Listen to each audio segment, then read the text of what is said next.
आज की मुरली है रात्रि क्लास। இன்றைய முரளி இரவு வகுப்பு 3 फरवरी 1968 की। 3/2/1968। भबके पर भी मनुष्य खींचते हैं।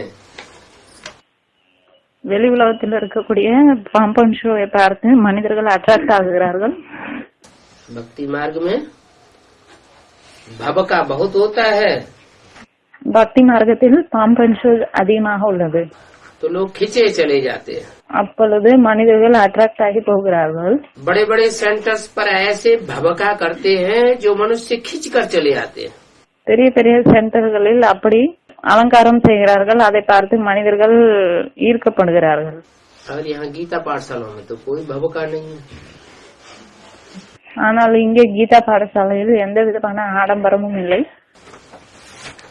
है तो फ्री, ஃப்ரீதான்। ऐसे भी नहीं छोटे छोटे बच्चे भी अंदर घुस पड़े। அப்படியும் இல்லை, சின்ன சின்ன குழந்தைகள் கூட உள்ளே வந்து விடுவதை போல் இல்லை। भबके को देख करके क्या होगा? जो छोटे छोटे बच्चे हैं कुछ समझते नहीं है, वो भी भबके को देखने के लिए अंदर घुस पड़ते हैं। அலங்காரங்களை பார்த்து என்னாகும்? சின்ன சின்ன குழந்தைகள் யாரோ அவர்களுக்கு ஒன்றும் புரியாதல்லவா, அவர்கள் இந்த அலங்காரத்தை பார்த்து உள்ளே நுழைந்து விடுவார்கள்। तो ये भी संभाल रखनी है। இதையும் கூட பாதுகாக்க வேண்டும்। आजकल शराबी कबाबी बहुत है ना। இப்பொழுதெல்லாம் இந்த சாராயம் குடிப்பவர்கள், குடிகாரர்கள் அப்படியெல்லாம் நிறைய இருக்கிறார்கள்। सरकारी म्यूजियम में तो कोई भी जाते हैं। கவர்மெண்ட் மியூசியத்தில் எல்லாரும் யார் வேண்டுமென்றாலும் போவார்கள்। और यहाँ तो है पवित्र चित्र। ஆனால் இங்கே தூய்மையான சித்திரம்। तो ये तो जैसे कि मंदिर है, இது கோவில் போல। तो कोई गंदा अंदर नहीं आना चाहिए। அப்பொழுது யாரும் மோசமானவர்கள் உள்ளே வரக்கூடாது। परंतु ஆனால் अभी यह प्रबंध नहीं कर सकते। இப்பொழுது இந்த ஏற்பாடு செய்ய முடியாது। आगे चल करके ये प्रबंध करेंगे, போக போக இந்த ஏற்பாடு करना होगा। செய்தே ஆக வேண்டும்। पूछा जाएगा स्नान किया है? கேட்கப்படும், குளித்து விட்டீர்களா? नहीं तो अंदर आ नहीं सकते। இல்லை என்றால் உள்ளே வர முடியாது। कौन सा स्नान? என்ன குளியல்? हाँ, अगर ज्ञान स्नान नहीं किया है, ஒருவேளை ஞான குளியல் குளிக்கவில்லை என்றால், स्नान करके बुद्धि पवित्र नहीं बनाई है, குளித்து புத்தியை தூய்மையாக்கவில்லை என்றால், तो अंदर आने की इजाजत नहीं है। அப்பொழுது உள்ளே வருவதற்கு பர்மிஷன் இல்லை। पवित्र ही अंदर जा सकेंगे।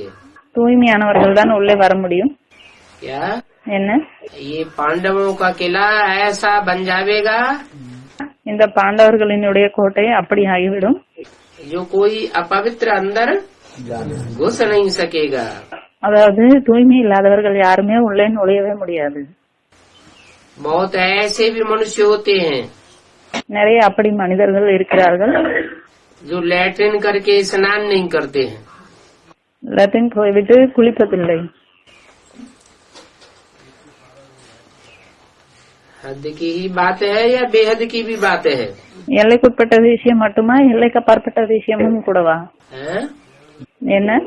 बेहद की भी बात है। எல்லைக்கு அப்பாற்பட்ட விஷயமும் கூட। विकारों में जाते रहते हैं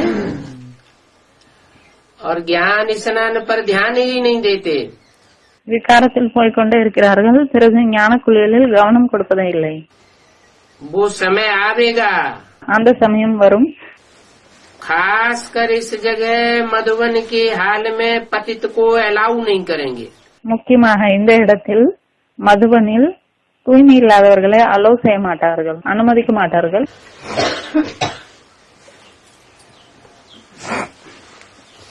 और सेंटर्स पर तो पतितों को जाना पड़े। மற்ற மற்ற சென்டர்களில் தூய்மை இல்லாதவர்களுக்கு போயாக வேண்டும்। क्यों? ஏன்? नहीं तो समझेंगे कैसे? இல்லை என்றால் எப்படி புரிந்து கொள்வார்கள்? खास करके इस आबू पर्वत पर முக்கியமாக இந்த அபு மலையில் पतितों को अलाउ नहीं करेंगे। कब? தூய்மை இல்லாதவர்கள் அலோ பண்ண மாட்டார்கள். எப்பொழுது? तब अलाउ नहीं करेंगे எப்பொழுது அலோ பண்ண மாட்டார்கள் என்றால், जब ये है मधुबन शुद्ध आत्माओं का संगठन बनने लगेगा। எப்பொழுது இந்த மதுபன் சுத்தமான ஆத்மாக்களினுடைய சங்கடன் குழு உருவாகுமோ. इसके लिए बोला है तुम बच्चे परमधाम को भी इस सृष्टि पर उतार लेंगे। அதற்காகத்தான் சொல்லப்பட்டுள்ளது, குழந்தைகளாகிய நீங்கள் பரந்தாமத்தையும் இந்த சிருஷ்டியில் கொண்டு வந்து விடுவீர்கள். तो परमधाम से पवित्र तो कोई स्थान होता ही नहीं है। அப்பொழுது பரந்தாமத்தை விட தூய்மையான இடம் வேற எதுவுமே இருப்பதே இல்லை. वास्तव में तुम बच्चे सारे विश्व को पवित्र बनाते हो योग बल से। உண்மையிலேயே குழந்தைகளாகிய நீங்கள் யோக பலத்தினுடைய அடிப்படையில் முழு உலகத்தையும் தூய்மையாக்குகிறீர்கள். तुम बच्चे बनाते हो, குழந்தைகளாகிய நீங்கள் ஆக்குகிறீர்கள். यह नहीं बनाते। இவர்கள் ஆக்குவதில்லை. कौन? யார்? ब्रह्मा पवित्र नहीं बनाते और ब्रह्मा के फॉलोअर्स भी सारी सृष्टि को पवित्र नहीं बनाते। பிரம்மா தூய்மையாக்குவதில்லை மற்றும் பிரம்மாவினுடைய ஃபாலோவர் முழு சிருஷ்டியையும் தூய்மையாக்குவதில்லை. पवित्र बनाने से पहले ही इस दुनिया को छोड़ करके चले जाते हैं। தூய்மையாக்குவதற்கு முன்னாலேயே இந்த உலகத்தை விட்டு போய்விடுகிறார்கள். तो तुम बच्चों को कितना नशा चढ़ना चाहिए? तो तुम बच्चों को कितना नशा चढ़ना चाहिए? அப்பொழுது குழந்தைகளாகிய உங்களுக்கு எவ்வளவு போதை ஏற வேண்டும்? क्यों? ஏன்? क्योंकि जिसने अंत किया उसने सब कुछ किया। ஏனென்றால் யார் முடிவு செய்தார்களோ அவர்கள்தான் அனைத்தையுமே செய்தார்கள். அதாவது கடைசியாக யார் முடித்தார்களோ அவர்கள்தான் அனைத்தையுமே செய்தார்கள். इन्होंने तो अंत नहीं किया। இவர்கள் முடிவு செய்யவில்லை. और इनके फॉलोअर्स भी अंत तो नहीं करेंगे। பிறகு இவர்களை பின்பற்றக்கூடியவர்களும் கடைசி முடிவு வரை செய்வதில்லை, அதாவது அந்த வேலையை முடிப்பதில்லை. कोई भी काम किया जाता है எந்த ஒரு வேலை செய்தாலும் तो उसको संपूर्ण किए बगैर अगर कोई बीच में छोड़ देता है ஒருவேளை அதை முடிக்காமலே யாராவது நடுவிலேயே விட்டுவிட்டார்கள் என்றால் तो अच्छा नहीं माना जाता। அப்பொழுது நல்லது என்று சொல்ல மாட்டார்கள். कोई कार्य की संपूर्ण सफलता लिए बगैर बीच में छोड़ना ठीक नहीं है। எந்த காரியத்திலும் முழுமையான வெற்றியை அடையாமல் நடுவிலேயே விட்டு விடுவது சரியான விஷயம் இல்லை. और जिसका आदि अच्छा होता है उसका अंत भी अच्छा ही होता है। பிறகு எதனுடைய ஆரம்பம் நன்றாக இருக்கிறதோ அதனுடைய முடிவும் கூட நன்றாகவே இருக்கும். मूल बात है पवित्रता की। முக்கியமான விஷயம் தூய்மைக்கானது.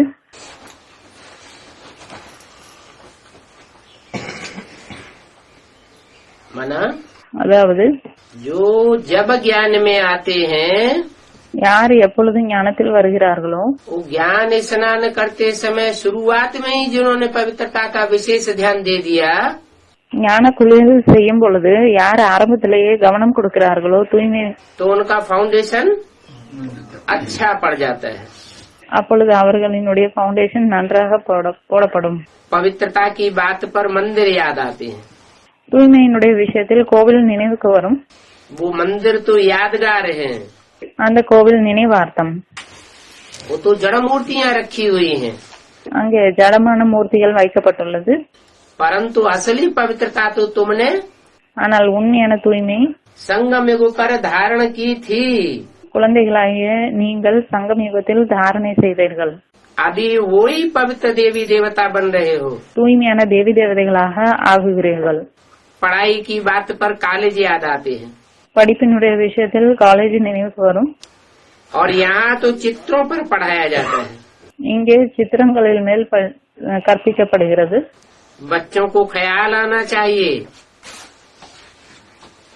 कि हम श्रीमत पर क्या कर रहे हैं। குழந்தைகளுக்கு எண்ணம் வர வேண்டும், நாம் ஸ்ரீமத் படி என்ன செய்கிறோம். स्वच्छ रहना है, தூய்மையாக இருக்க வேண்டும். दिल के अंदर भी कोई बात नहीं रहनी चाहिए। மனதுக்குள்ளேயும் எந்த விஷயமும் இருக்கக்கூடாது. अगर दिल के अंदर भी कोई मैल रह जाता है ஒருவேளை மனதுக்குள்ள ஏதாவது அழுக்கு இருந்தால் तो दूसरों के वाइब्रेशन को भी खराब करता है। அப்பொழுது மற்றவர்களினுடைய வைப்ரேஷனையும் கெடுத்துவிடும். बच्चों को समझाया जाता है अशरीरी भव। குழந்தைகளுக்கு புரிய வைக்கப்படுகிறது அசரீரி பவ. அசரீரி பவ அதாவது சரீரம் இல்லாதது அசரீரி. அப்படி ஆகுங்கள். यहाँ पाठ बजाने आए हो। இங்கே பாட்டு செய்ய வந்துள்ளீர்கள். और ये आत्मा में अविनाशी पार्ट है जो बजाते ही रहते हैं। இந்த ஆத்மாவில் அவினாசி பாட்டு உள்ளது, அதைத்தான் செய்து கொண்டே இருக்கிறீர்கள். जो भी है सभी को अपना पार्ट बजाना है। யாராக இருந்தாலும் சரி அனைவருக்கும் தன்னுடைய பாட்டு செய்ய வேண்டும். तो ये नॉलेज बुद्धि में रहनी चाहिए। அப்பொழுது இந்த நாலேஜ் புத்தியில் இருக்க வேண்டும். क्या नॉलेज? என்ன நாலேஜ்? कि हम आत्मा हैं, हम देह नहीं है। அதாவது நாம் ஆத்மா, நாம் உடல் கிடையாது. आत्माभिमानी होकर के रहेंगे ஆத்மா அபிமானியாகிவிட்டு இருந்தோம் என்றால் तो शूटिंग कैसी होगी? அப்பொழுது ஷூட்டிங் எப்படி நடக்கும்? सुख की शूटिंग होती रहेगी। சுகத்திற்கான ஷூட்டிங் நடந்து கொண்டே இருக்கும்.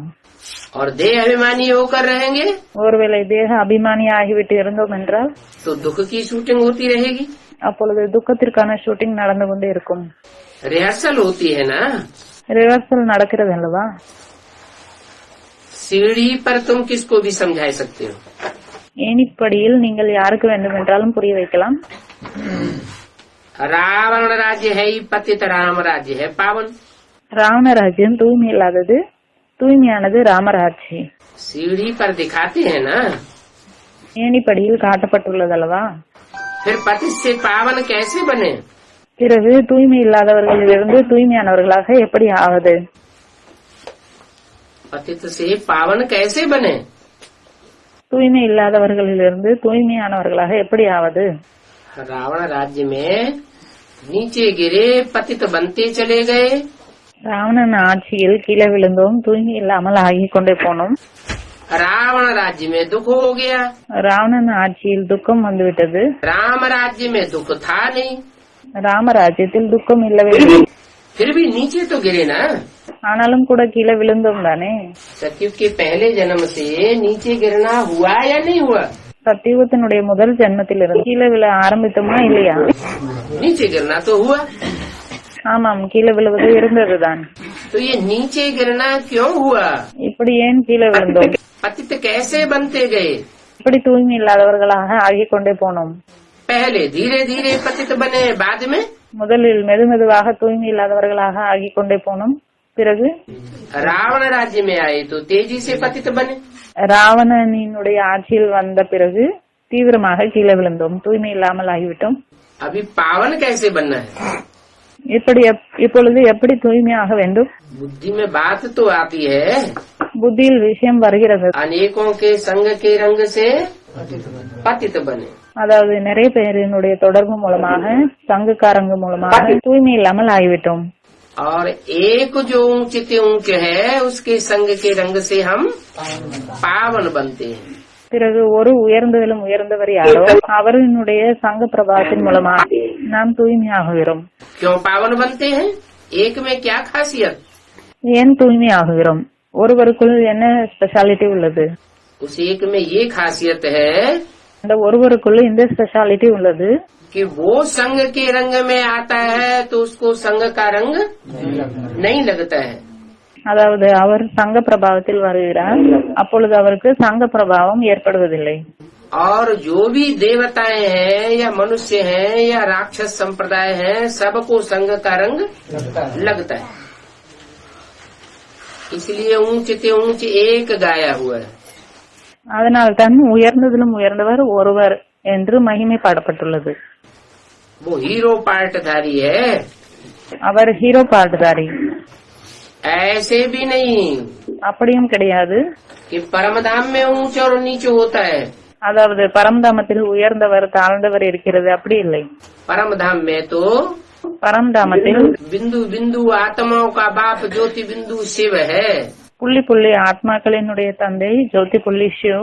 वो शिव ज्योति बिंदु जब तक साकार में सृष्टि पर न आवे, அந்த சிவ் ஜோதி புள்ளி எப்பொழுது வரை சாக்காரத்தில் இந்த சிருஷ்டியில் வரவில்லையோ तब तक संग का रंग भी कैसे लगावेगा? அப்பொழுது வரை சங்குக்கு அரங்கம் எப்படி ஏற்படுத்த முடியும்? संग का रंग लगता है और परिवर्तन होता है। சங்குக்கு அரங்கு ஏற்படுகிறது, பிறகு மாற்றம் வந்து விடுகிறது. कहते हैं दृष्टि से सृष्टि सुधरती है। சொல்கிறார்கள், திருஷ்டியின் மூலமாக சிருஷ்டி திருந்துகிறது, மாறுகிறது. खराब दृष्टि से கெட்ட பார்வையின் மூலமாக दृष्टि बिगड़ेगी, பார்வை கெட்டு போய்விடும். वृत्ति बिगड़ेगी, वातावरण खराब होगा। வைப்ரேஷன் கெட்டு போய்விடும், சுற்றுச்சூழல் வைப்ரேஷன் கெட்டு போய்விடும். अच्छी दृष्टि से वातावरण शुद्ध होगा। நல்ல திருஷ்டியின் மூலமாக சுற்றுச்சூழல் தூய்மையாகும். तो ऐसी दृष्टि किसकी है जो कभी खराब होती ही न हो? அப்படிப்பட்ட பார்வை யாருடையது? அவருடைய பார்வை எப்பொழுதுமே கெட்ட பார்வை இருப்பதே இல்லை. उसको कहते हैं शिव। அவரைத்தான் சிவன் என்று சொல்கிறோம். शिव अर्थात कल्याणकारी। சிவன் என்றால் கல்யாணக்காரி, நன்மை செய்பவர். उसकी दृष्टि कभी किसी के प्रति वक्र नहीं होती है। அவருடைய பார்வை எப்பொழுதுமே யார் மேலேயும் கீழானதாக இருப்பதில்லை. टेढ़ी दृष्टि नहीं होती है।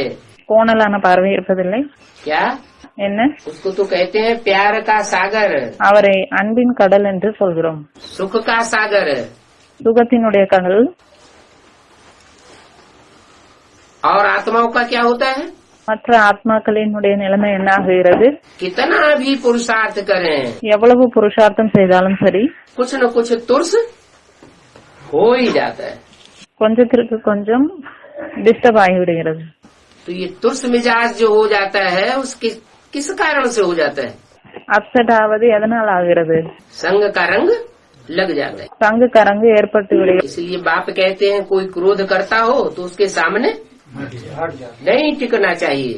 அதனால் தான் தந்தை சொல்கிறார், யாராவது கோபப்பட்டால் அவர்கள் முன்னால் நிற்கவே கூடாது.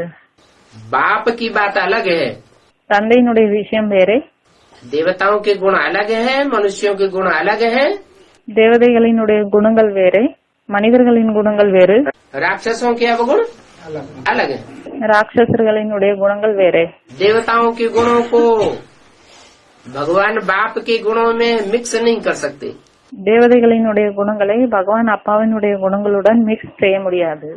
देवताएं तो 16 कला संपूर्ण सर्वगुण संपन्न संपूर्ण अहिंसक मर्यादा पुरुषोत्तम। தேவதைகள் 16 கலைகள் நிறைந்தவர்களாக, அனைத்து குணங்களும் நிறைந்தவர்களாக, முழுமையாக அஹிம்சைவாதிகளாக, மரியாதா புருஷோத்தமனாக. बाप आकर के सर्वगुण संपन्न बनेगा, தந்தை வந்து சர்வகுண சம்பன்ன, அனைத்து குணங்களும் நிறைந்தவராக இருந்தால் ऐसा ही आदि से अंत तक पार्ट बजाएगा।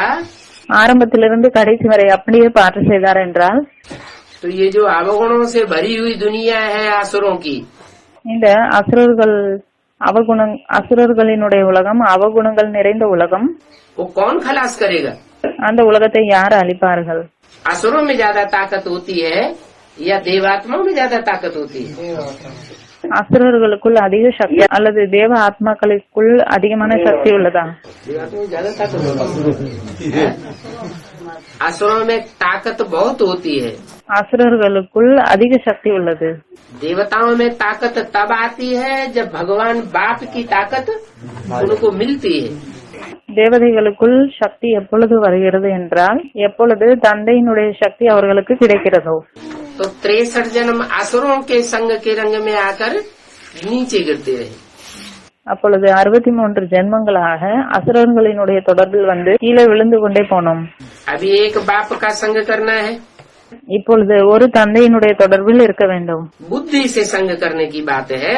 புத்தியின் மூலமாக தொடர்பு வைத்துக் கொள்வதற்கான விஷயம். फिर ऐसे भी नहीं பிறகு அப்படியும் கிடையாது, कि स्थूल कर्मेंद्रियों से कोई का भी संग करते रहे।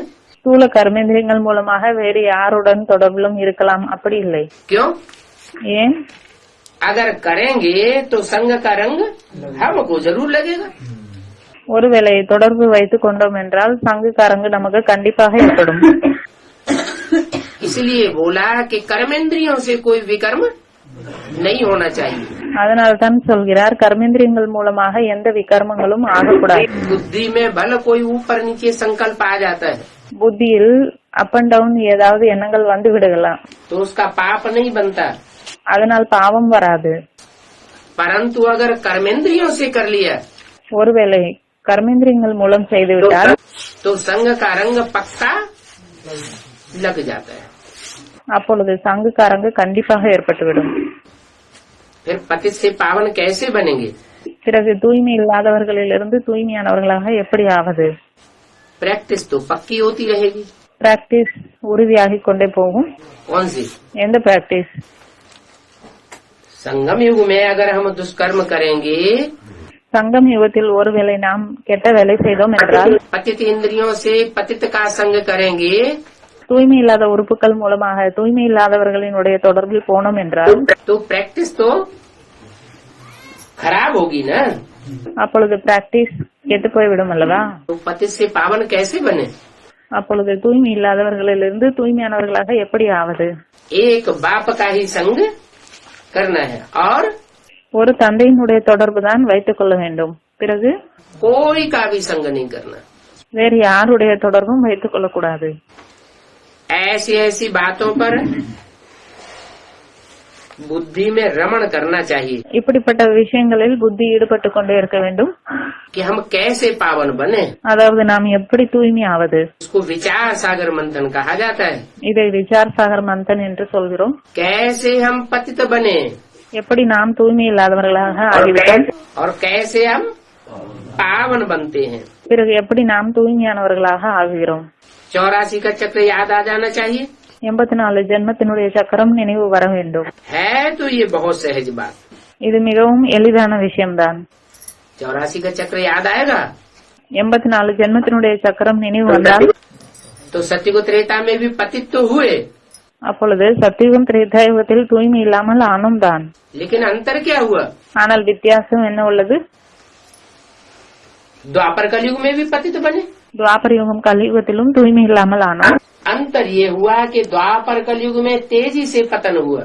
என்ன வித்தியாசம் என்றால், துவாபர யுகம் கலியுகத்தில் தீவிரமாக கீழே விழுந்தோம். दुख तेजी से बढ़ा। துக்கம் தீவிரமாக அதிகமானது. जितनी जितनी आत्मा पतित बनती जाती है उतना उतना दुख बढ़ता जाता है।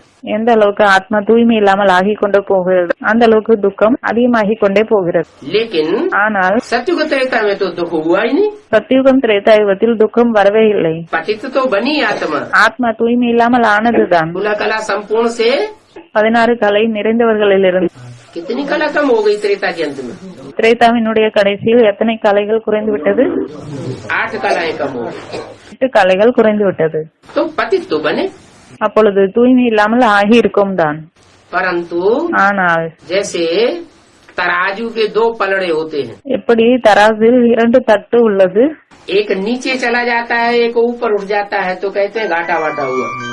ஒன்று கீழே இருக்கிறது, மற்றொரு தட்டு மேலே உள்ளது என்றால் என்ன சொல்வது? அது சரியாக இல்லை, அப் அண்ட் டவுன் ஆகிறது, நஷ்டமாகிவிட்டது என்று சொல்வோம். ऐसे ही அதே போலத்தான் ये देखना है, இதை பார்க்க வேண்டும். कहीं ऐसा तो नहीं है இப்படி எதுவும் இல்லைதானே कि संग का रंग लगाते लगाते पाप की वृद्धि हो गई। அதாவது சங்குக்காரங்கை ஏற்படுத்தி ஏற்படுத்தி பாவம் அதிகமாகிவிட்டதா?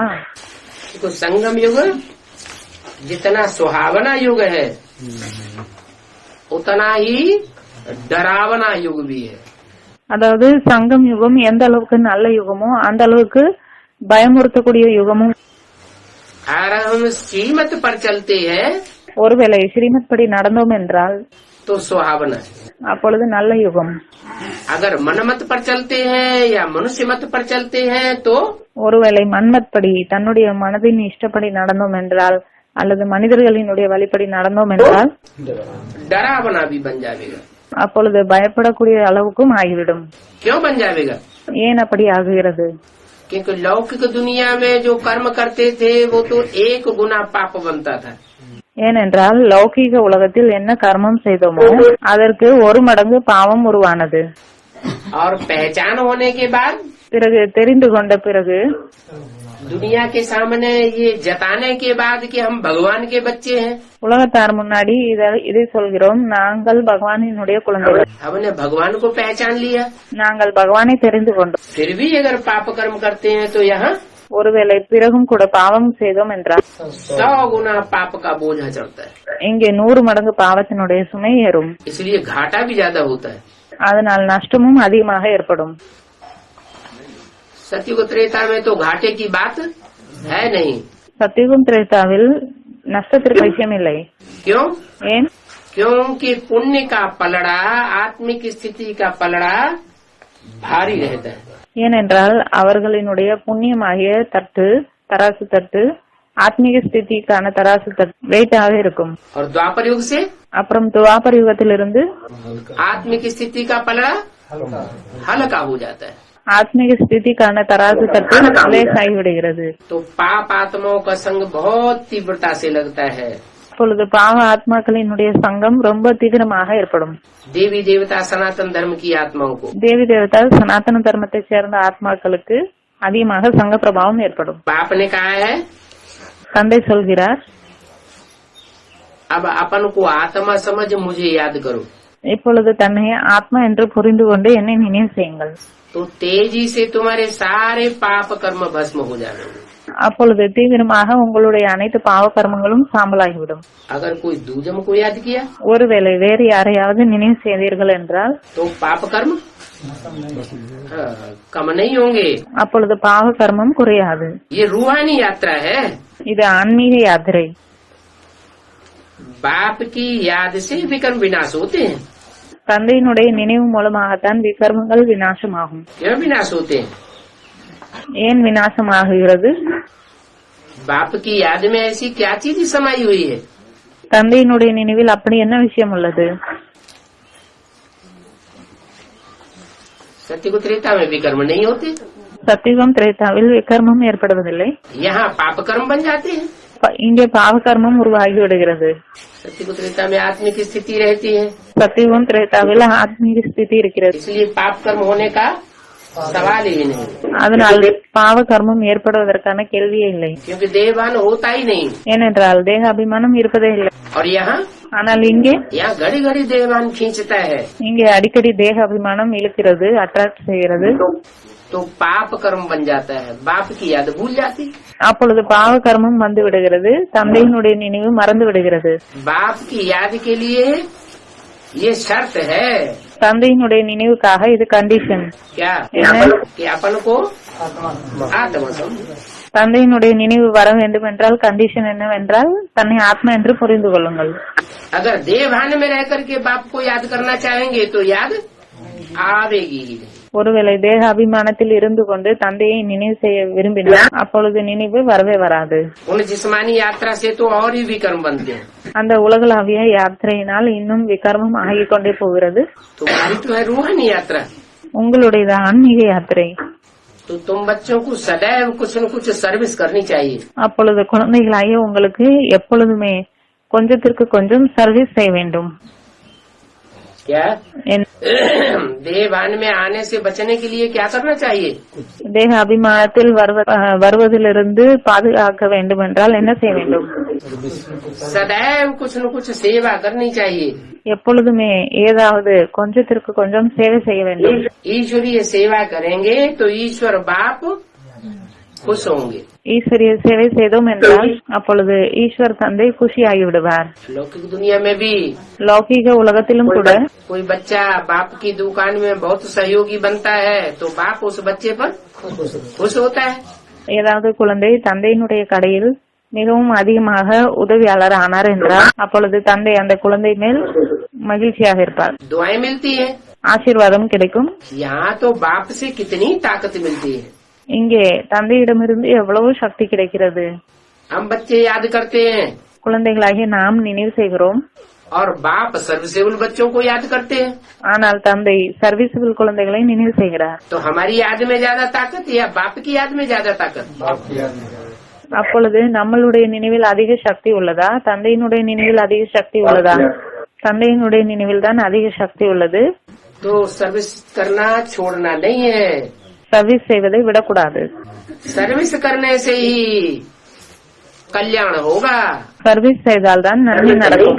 सर्विस नहीं करते हैं சர்வீஸ் செய்யவில்லை என்றால் तो जरूर डिसर्विस करते हैं.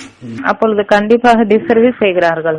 देवान आता है, தேக அபிமானம் வருகிறது, कहीं न कहीं लगाव होता है. எங்கேயாவது அட்டாச்மெண்ட் இருக்கிறது. तो जिसका लगाव होता है वो सर्विस कर नहीं सकता. அப்பொழுது யாருக்கு அட்டாச்மெண்ட் இருக்கிறதோ அவர்கள் சர்வீஸ் செய்ய முடியாது. सर्विस करते जाओ, बोलो ये ताबीज है कौन सा, சர்வீஸ் செய்து கொண்டே போங்கள், சொல்லுங்கள் இது தாயத்து எது, कौन सा ताबीज है हमारा, நம்மளுடைய தாயத்து எது. हाँ जो बिल्ला लगाते थे वो बिल्ला हमारा ताबीज है. இந்த பேட்ச் போடுகிறோம் அல்லவா, அதுதான் பாபா சொல்கிறார் தாயத்து. भक्ति मार्ग में तांत्रिक क्या देते हैं, அந்த தாந்திரிக் அதாவது பூதத்தை விரட்டக்கூடியவர்கள் இருக்கிறார்கள் அல்லவா, அவர்கள் என்ன செய்வார்கள், ताबीज देते हैं. அவர்கள் தாயத்து கொடுப்பார்கள், वो गले में लटकाए लेते हैं, கழுத்தில் போட்டுக் கொள்வார்கள், पाँव में बांध देते हैं. கையில் கட்டிக் கொள்வார்கள். यहाँ भी बाप कहते हैं இங்கேயும் கூட அப்பா சொல்கிறார் कि ये गले में लटका रहे, இது கழுத்தில் தொங்க விட வேண்டும். जो सामने आवे யார் मुन्नाल வந்தாலும் சரி तो ताबीज बाहर निकालो और उनको सुनाओ. ऐसे भी नहीं தாயத்தை வெளியே எடுங்கள், அவர்களுக்கு சொல்லுங்கள். कि स्थूल पैकेट में बाहर दिखाने के लिए रखो. அப்படி ஒன்றும் அவசியமில்லை, ஸ்தூலமான பாக்கெட்டில் வெளியே காட்டுவது போல் இருக்க வேண்டும், அப்படி இல்லை. ये बुद्ध रूपी पैकेट में भी पड़ा रहे तो भी बहुत है. புத்தி ரூபமாகிய பாக்கெட்டில் இருந்தாலும் கூட பரவாயில்லை. कोई भी सामने आए, யார் முன்னால் வந்தாலும் சரி 3 मूर्तियों का परिचय देते रहो. 3 மூர்த்திகளினுடைய அறிமுகத்தை கொடுத்து கொண்டே இருங்கள். इनको समझाते रहेंगे இவர்களுக்கு புரிய வைத்துக் கொண்டே இருந்தீர்கள் என்றால் तो तुम्हारे सभी दुख दूर हो जाएंगे.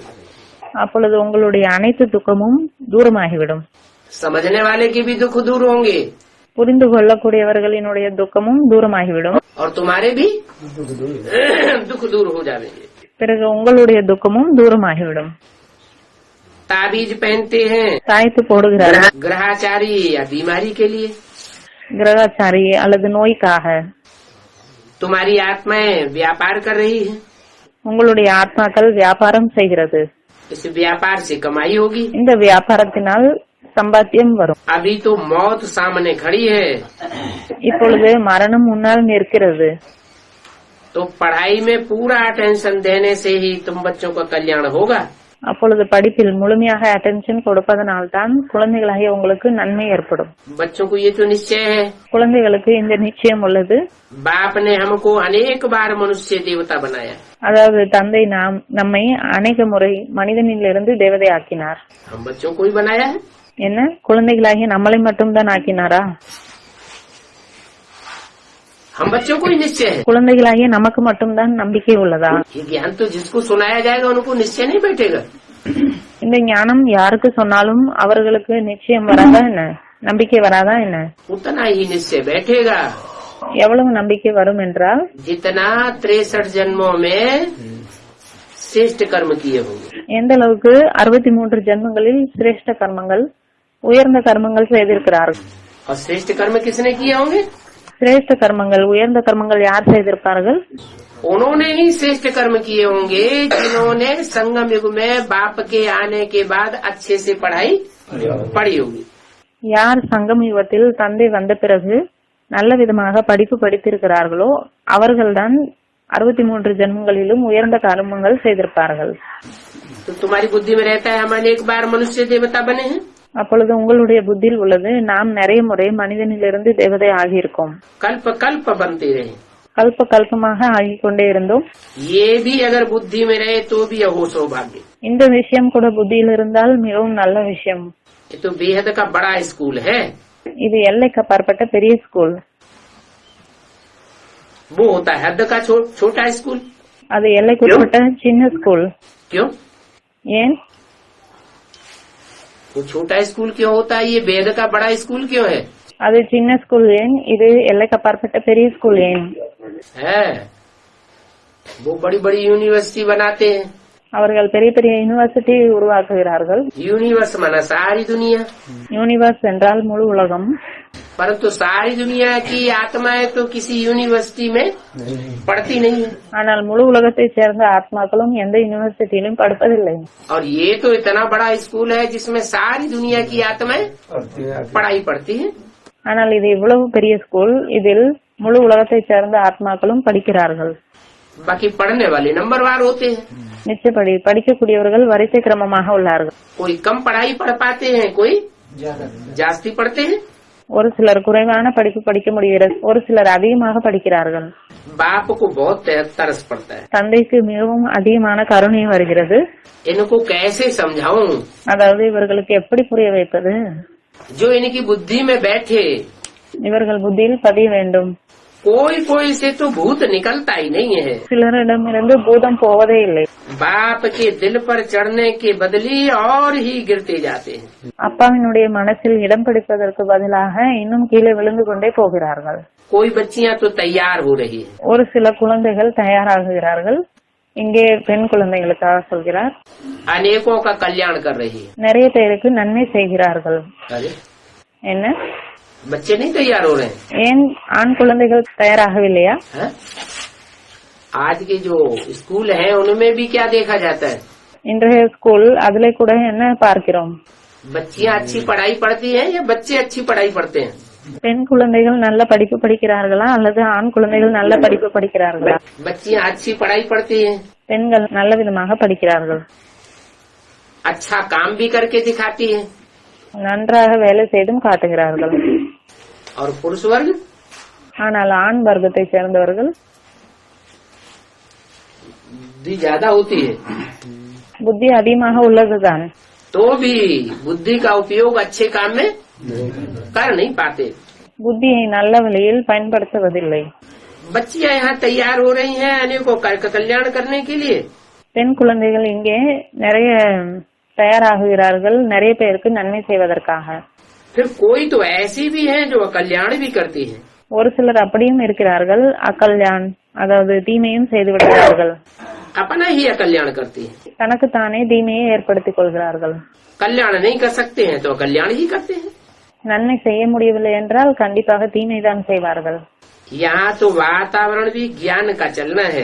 இங்கே சுற்றுச்சூழலும் வைப்ரேஷனும் ஞானத்தினுடைய வைப்ரேஷன் இருக்க வேண்டும். बाकी सब कुछ बंद कर देना चाहिए। कहाँ? நிச்சயப்படி அனைத்தையும் நிறுத்திவிட வேண்டும். எங்கே? यहाँ माने कहाँ? இங்கே என்றால் எங்கே? जहाँ बाप बैठ समझाते हैं, எங்கே தந்தை அமர்ந்து புரிய வைக்கிறார்கள். अब वो चाहे गीता पाठशाला हो चाहे मधुबन हो, அது கீதா பாடசாலையாக இருந்தாலும் சரி அல்லது மதுபனாக இருந்தாலும் சரி, वहाँ वातावरण कैसा होना चाहिए? அங்கே வாतावरण சுற்றுச்சூழல் எப்படி இருக்க வேண்டும்? ज्ञान से भरा पूरा वातावरण होना चाहिए। ஞானத்தில் நிறைந்த வைப்ரேஷனாக இருக்க வேண்டும். अज्ञान की कोई बात कोई को नजर न आए। அஞ்ஞானத்திற்கான எந்த விஷயமும் யாருடைய பார்வையிலும் வரக்கூடாது. बाकी सब बातें बंद। அனைத்து விஷயங்களும் அவ்வளவுதான். याद की यात्रा में जो रहते हैं, நினைவு யாத்திரையில் யார் இருக்கிறார்களோ तो वो दूसरों को भी सिखलाना पड़े। அவர்கள் மற்றவர்களுக்கும் சொல்லிக் கொடுக்க வேண்டும். ज्ञान है तो दूसरों को भी देना है। ஞானம் இருந்தால் மற்றவர்களுக்கும் கொடுக்க வேண்டும். पहचान तो मिली है ना, அறிமுகம் கிடைத்துள்ளது தானே. जो बाप की पहचान मिली है वो दूसरों को भी देना है। தந்தையினுடைய அறிமுகம் எவ்வளவு கிடைத்துள்ளதோ அதை மற்றவர்களுக்கும் கொடுக்க வேண்டும். याद की यात्रा तो सेकंड में किसको समझा सकते हो? நினைவு யாத்திரையை பற்றி செகண்டில் யாருக்கும் புரிய வைக்கலாம். ये यात्रा अगर समझ जाए ஒருவேளை இந்த யாத்திரையை புரிந்து கொண்டால் तो स्वर्ग में चला जाए। அப்பொழுது சொர்க்கத்திற்கு சென்று விடுவார்கள். ट्रेन में भी तुमको बहुत मिलते हैं, ட்ரெயினிலும் கூட நிறைய உங்களுக்கு கிடைக்கிறார்கள்.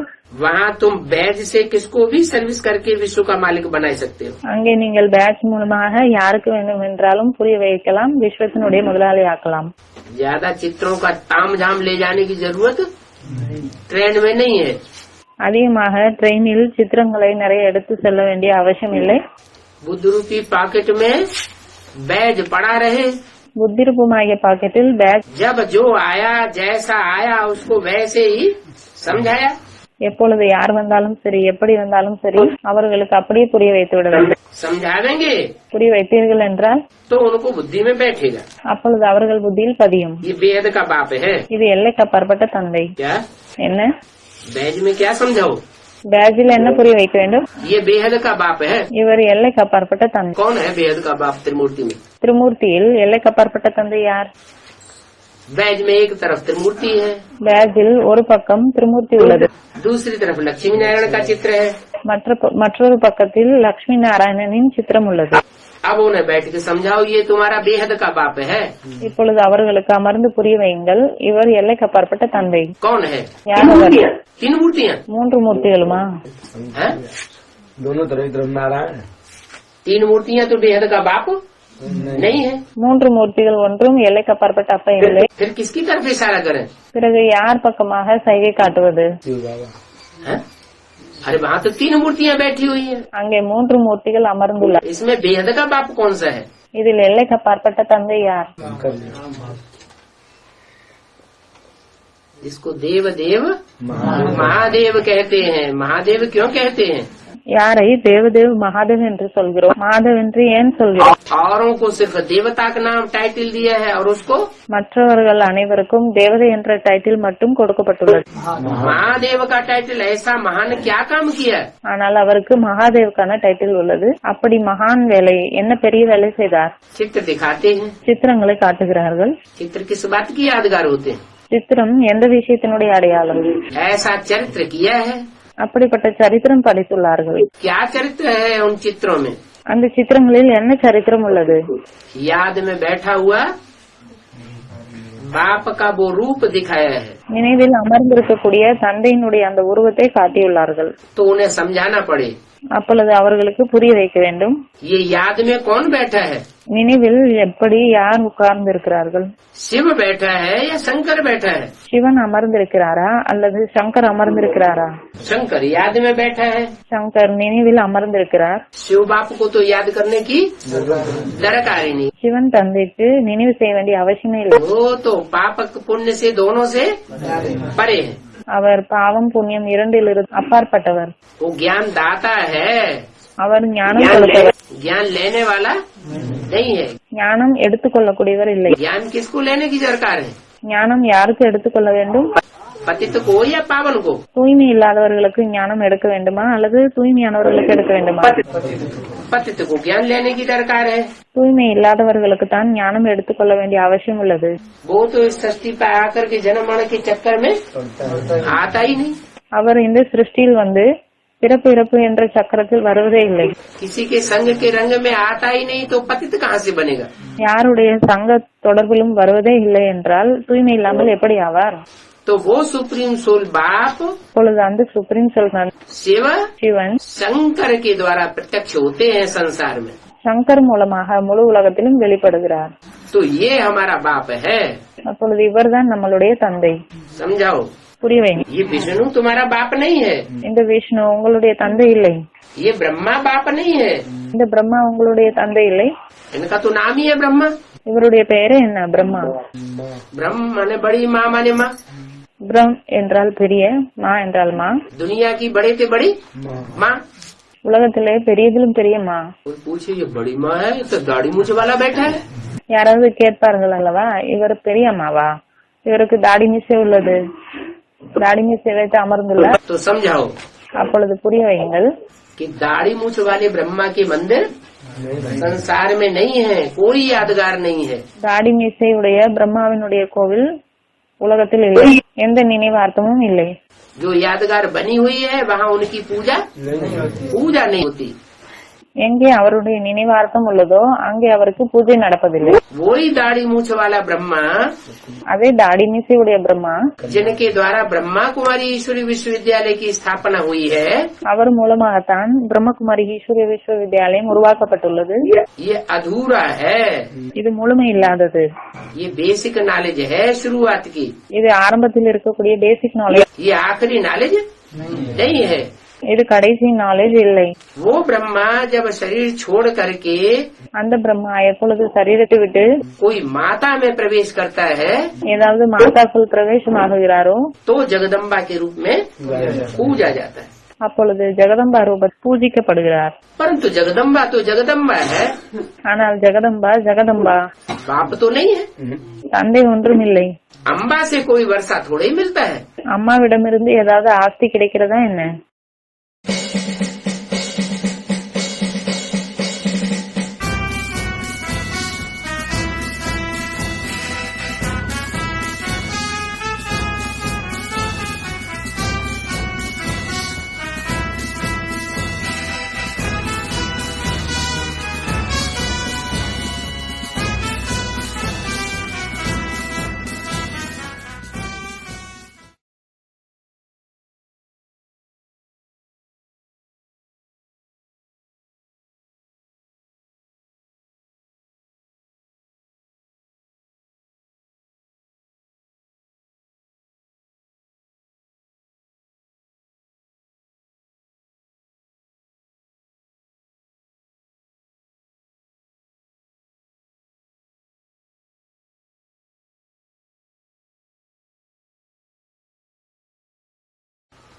जो भी जगदम्बा है, जगदम्बा का काम क्या है? ஜெகதம்பா யார் இருக்கிறாரோ ஜெகதம்பாவினுடைய வேலை என்ன? सतो प्रधान है तो जगदम्बा है, சத்தோ பிரதான் என்றால் ஜெகதம்பா, तमो प्रधान है तो महाकाली है। தமோ பிரதான் என்றால் மகாகாளி। जगदम्बा ही क्या बनती है? ஜெகதம்பா தான் என்ன ஆகுகிறார்?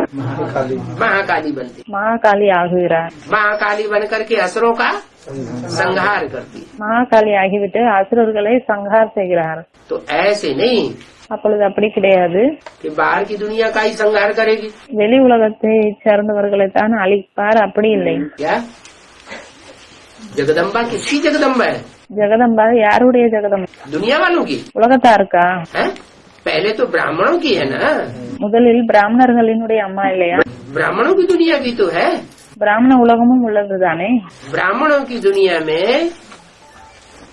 हर धर्म की आत्माएं खिंच करके अभी ब्राह्मण बनी हैं।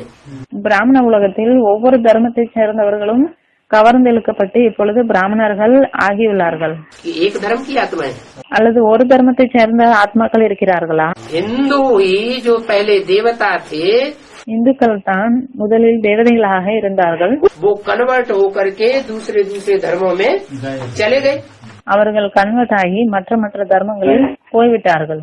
वो ही हिंदू कन्वर्ट होकर के अब फिर அதே இந்துக்கள் தான் இப்பொழுது மறுபடியும் கன்வெர்ட் ஆகி आखिरी जन्म में जब भगवान आते हैं கடைசி ஜென்மத்தில் பகவான் எப்பொழுது வருகிறாரோ तो क्या बन जाते हैं? அப்பொழுது என்ன ஆகிறார்கள்?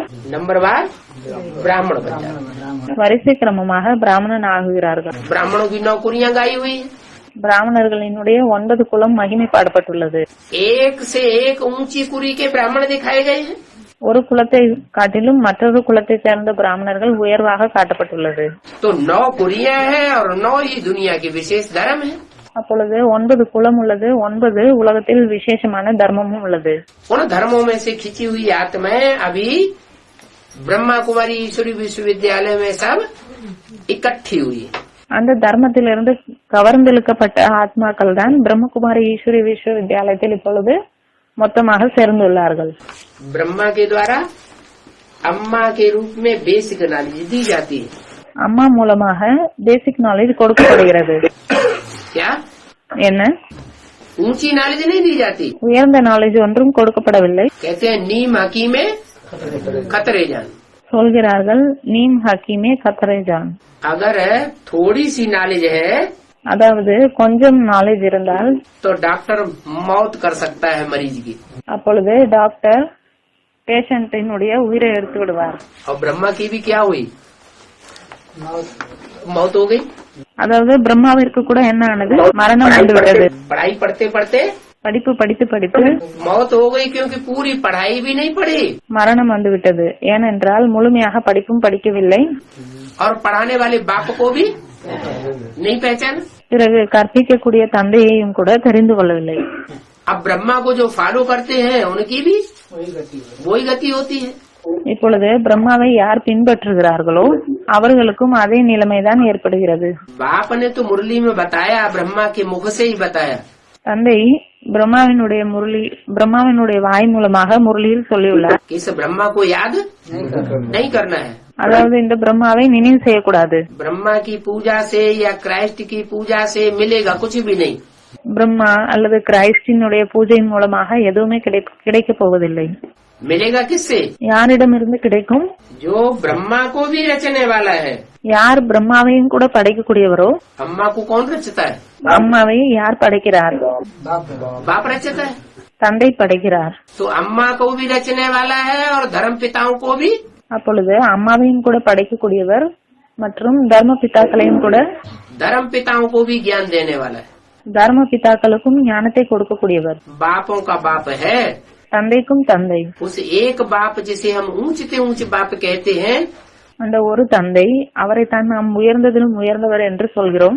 उस बाप की याद से तुम्हारे सारे पाप कर्म அந்த தந்தையினுடைய நினைவின் மூலமாகத்தான் உங்களுடைய அனைத்து பாவ கர்மங்களும் भस्म हो जाएंगे।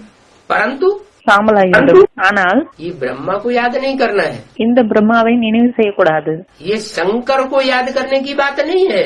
இந்த சங்கரை நினைவு செய்வதற்கான விஷயம் இல்லை। क्या என்ன? शंकर अलग है சங்கர் வேறே और शिव अलग है। மற்றும் சிவன் வேறே। आत्माएं दोनों की अलग अलग हैं। இருவரினுடைய ஆத்மாக்களும் வேறே வேறே. बिंदु बिंदु आत्माएं दोनों की अलग अलग है. புள்ளி புள்ளி ஆத்மாக்கள் இருவரினுடைய ஆத்மாவும் வேறு வேறு. एक आत्मा याद में बैठी है, ஒரு ஆத்மா நினைவில் அமர்ந்துள்ளது, जिसे कहते हैं शंकर, அவரைத்தான் சங்கர் என்று சொல்கிறோம். और दूसरी आत्मा उसमें प्रवेश करके ज्ञान देती है. பிறகு மற்றொரு ஆத்மா அவருக்குள் பிரவேசமாகி ஞானம் கொடுக்கிறார், संग का रंग लगाती है. சங்குக்காரங்கை ஏற்படுத்துகிறார். बच्चे बाप के संग के रंग से पतित से पावन बनते हैं. குழந்தைகள் தந்தையினுடைய சங்க பிரபாவத்தினால் தூய்மை இல்லாதவர்களிலிருந்து தூய்மை ஆகிவிடுகிறார்கள். ये पावन बनाने का कर्तव्य एक बाप के सिवाय और कोई कर नहीं सकता. இந்த தூய்மை ஆக்கக்கூடிய வேலை ஒரு தந்தையை தவிர வேறு யாரும் செய்ய முடியாது. ये राजयोग और कोई सिखा ही नहीं सकता. இந்த ராஜயோகத்தை வேறு யாரும் சொல்லிக் கொடுக்க முடியாது. तो ये बेहद का बाप है. அப்பொழுது இவர் எல்லைக்கு அப்பாற்பட்ட தந்தை. बेहद का माने எல்லைக்கு அப்பாற்பட்டவர் என்றால் 2, 4, 6, 8, 100, 200 करोड़ बच्चों का बाप नहीं है. जैसे क्राइस्ट कितने बच्चों का बाप है? 2, 8, 100 இப்படி குழந்தைகளினுடைய தந்தை இல்லை. கிரைஸ்ட் எத்தனை குழந்தைகளினுடைய தந்தை? 100, 150 करोड़ क्रिश्चियंस हैं दुनिया में. 100, 200 கோடி கிறிஸ்டியன்ஸ் உலகத்தில் உள்ளார்கள். उन सब का बाप है. அவர்கள் அனைவருக்கும் தந்தை. सब उसको अपना बाप मानते हैं. क्रिश्चियनिटी का फादर. அனைவருமே அவரை தன்னுடைய தந்தை என்று ஏற்றுக்கொள்கிறார்கள். கிறிஸ்டியனிட்டியினுடைய தந்தை என்று நம்புகிறார்கள். परंतु उसका भी बाप है. ஆனால் அவருக்கும் கூட தந்தை யாரோ இருக்கிறார். उस बाप की बात यहाँ हम कर रहे हैं. அந்த தந்தையை பற்றின விஷயம்தான் நாம் இங்கே பேசிக் கொண்டிருக்கிறோம். ये बेहद का बाप है. அவரைத்தான் எல்லைக்கு அப்பாற்பட்ட தந்தை என்று சொல்கிறோம். उनसे यह वर्षा मिलता है. அவரிடமிருந்து இந்த ஆஸ்தி கிடைக்கிறது. वो जो बैग है उसको पलट दो. அதாவது அந்த பேக்கை திருப்பி விடுங்கள். त्रिमूर्ति के चित्र में திருமூர்த்தி சித்திரத்தில் इशारा करो. ये बेहद का बाप है. கையை காட்டுங்கள், இவர்தான் எல்லைக்கு அப்பாற்பட்ட தந்தை. और इस बेहद के बाप से பிறகு இந்த எல்லைக்கு அப்பாற்பட்ட தந்தையிடமிருந்து पलट के बताओ ये बेहद का वर्षा मिलता है. அந்த பேக்கை திருப்பி காட்டுங்கள், இது இந்த எல்லைக்கு அப்பாற்பட்ட ஆஸ்தி கிடைக்கிறது. क्या बेहद का वर्षा मिलता है? என்ன எல்லைக்கு அப்பாற்பட்ட ஆஸ்தி கிடைக்கிறது? नर से नारायण, नारी से लक्ष्मी. நரனிலிருந்து நாராயணன், நாரியிலிருந்து லக்ஷ்மி. ये बेहद का वर्षा मिलता है. இந்த எல்லைக்கு அப்பாற்பட்ட ஆஸ்தி கிடைக்கிறது. बाप को जानने से तुम पवित्र बन करके தந்தையை தெரிந்து கொள்வதனால் நீங்கள் தூய்மையாகிவிட்டு मुक्ति धाम में चले जाएंगे. முக்தி தாமத்திற்கு சென்று விடுவீர்கள். कल्प कल्प जो पढ़ते आए हैं वो ही पढ़ेंगे. கல்ப கல்பமாக யார் படித்துக் கொண்டே வந்திருக்கிறார்களோ அவர்கள்தான் படிப்பார்கள். ये भी बता दो. இதையும் கூட சொல்லிவிடுங்கள். आपने पूर्व कल्प में ये पढ़ाई पढ़ी होगी. நீங்கள் பூர்வ கல்பத்தில் இந்த படிப்பு படித்திருப்பீர்கள். तो अभी भी आकर के पढ़ेंगे. அப்படி படித்திருந்தீர்கள் என்றால் இப்பொழுதும் கூட வந்து படிப்பீர்கள். क्यों? ஏன்? ऐसी क्या बात? அப்படி என்ன விஷயம்? ऐसी ये बात फिर समझाओ பிறகு இந்த விஷயத்தையும் புரிய வைங்கள். कि पूरे कल्प का हूबहू रिपीटेशन बार बार होता है. முழு கல்பத்தினுடைய ரிப்பிட்டேஷன் அக்யூரேட்டாக அப்படியே அடிக்கடி நடக்கிறது. ये सारी दुनिया का जो चक्र है, समय चक्र, काल चक्र, முழு உலகத்திற்கான சக்கரம், சமய சக்கரம், கால சக்கரம், ये ज्यों का त्यों रिपीट होता है. இது அப்படியே ரிப்பீட் ஆகுகிறது. इसमें 4 सीन है: सतयुग, त्रेता, द्वापर, कलयुग. இதில் 4 சீன்கள் உள்ளது: சத்தியுகம், திரேதா, துவாபரயுகம், கலியுகம். कलयुग के अंत में संगम में भगवान आते हैं जब सतयुग बनाते हैं. கலியுகத்தினுடைய கடைசியில் சங்கம் யுகத்தில் பகவான் வருகிறார், வந்து சத்தியுகத்தை உருவாக்குகிறார். तो ये रिपीट होता रहता है बार बार. இது அடிக்கடி ரிப்பீட் ஆகிக் கொண்டே இருக்கிறது. इसलिए बताया அதனால் தான் சொல்கிறார், कि जो कल्प पहले जो पावन बने होंगे, जिन्होंने पढ़ाई पढ़ी होगी, யார் கல்பத்திற்கு முன்னால் தூய்மை ஆனார்களோ, யார் படிப்பு படித்தார்களோ वो ही ये पढ़ाई पढ़ेंगे आकर. அவர்கள் தான் வந்து இந்த படிப்பு படிப்பார்கள். तुमने नहीं पढ़ी होगी நீங்கள் படிக்கவில்லை என்றால் तो नहीं पढ़ेंगे. வந்து படிக்க மாட்டீர்கள். कोई ऐसे होते हैं, ஒரு சிலர் அப்படி இருக்கிறார்கள். उनको समझाना शुरू करो அவர்களுக்கு புரிய வைக்க ஆரம்பியுங்கள். तो सुनते ही क्या करते हैं, झोंका लेना शुरू कर देते हैं. கேட்ட உடனே என்ன செய்ய ஆரம்பித்து விடுவார்கள், தூங்கி தூங்கி விழ ஆரம்பித்து விடுவார்கள். तो बाप कहते हैं तुम्हारी उनको अलर्ट कर दो. அப்பொழுது நீங்கள் அவர்களை எச்சரிக்கை செய்து விடுங்கள். क्या என்ன, तुमने कल पूर्व में ये पढ़ाई पढ़ी होगी? நீங்கள் கல்பத்திற்கு முன்னால் இந்த படிப்பு படித்திருந்தீர்கள் என்றால் तो तुम अलर्ट होकर के पढ़ोगे। அப்பொழுது நீங்கள் எச்சரிக்கை ஆகிவிட்டு படிப்பீர்கள். नहीं पढ़ी होगी படிக்கவில்லை என்றால் तो नहीं पढ़ोगे। இப்பொழுதும் படிக்க மாட்டீர்கள். इस बात में कोई फर्क नहीं पड़ेगा। இந்த விஷயத்தில் எந்த வேறுபாடும் வராது. क्या जिसने कल पहले पढ़ा होगा யார் கல்பத்திற்கு முன்னால் படித்திருக்கிறார்களோ वो ही पढ़ेगा। அவர்கள் தான் படிப்பார்கள். जो कल पहले लक्ष्मी नारायण बना होगा वो ही बनेगा।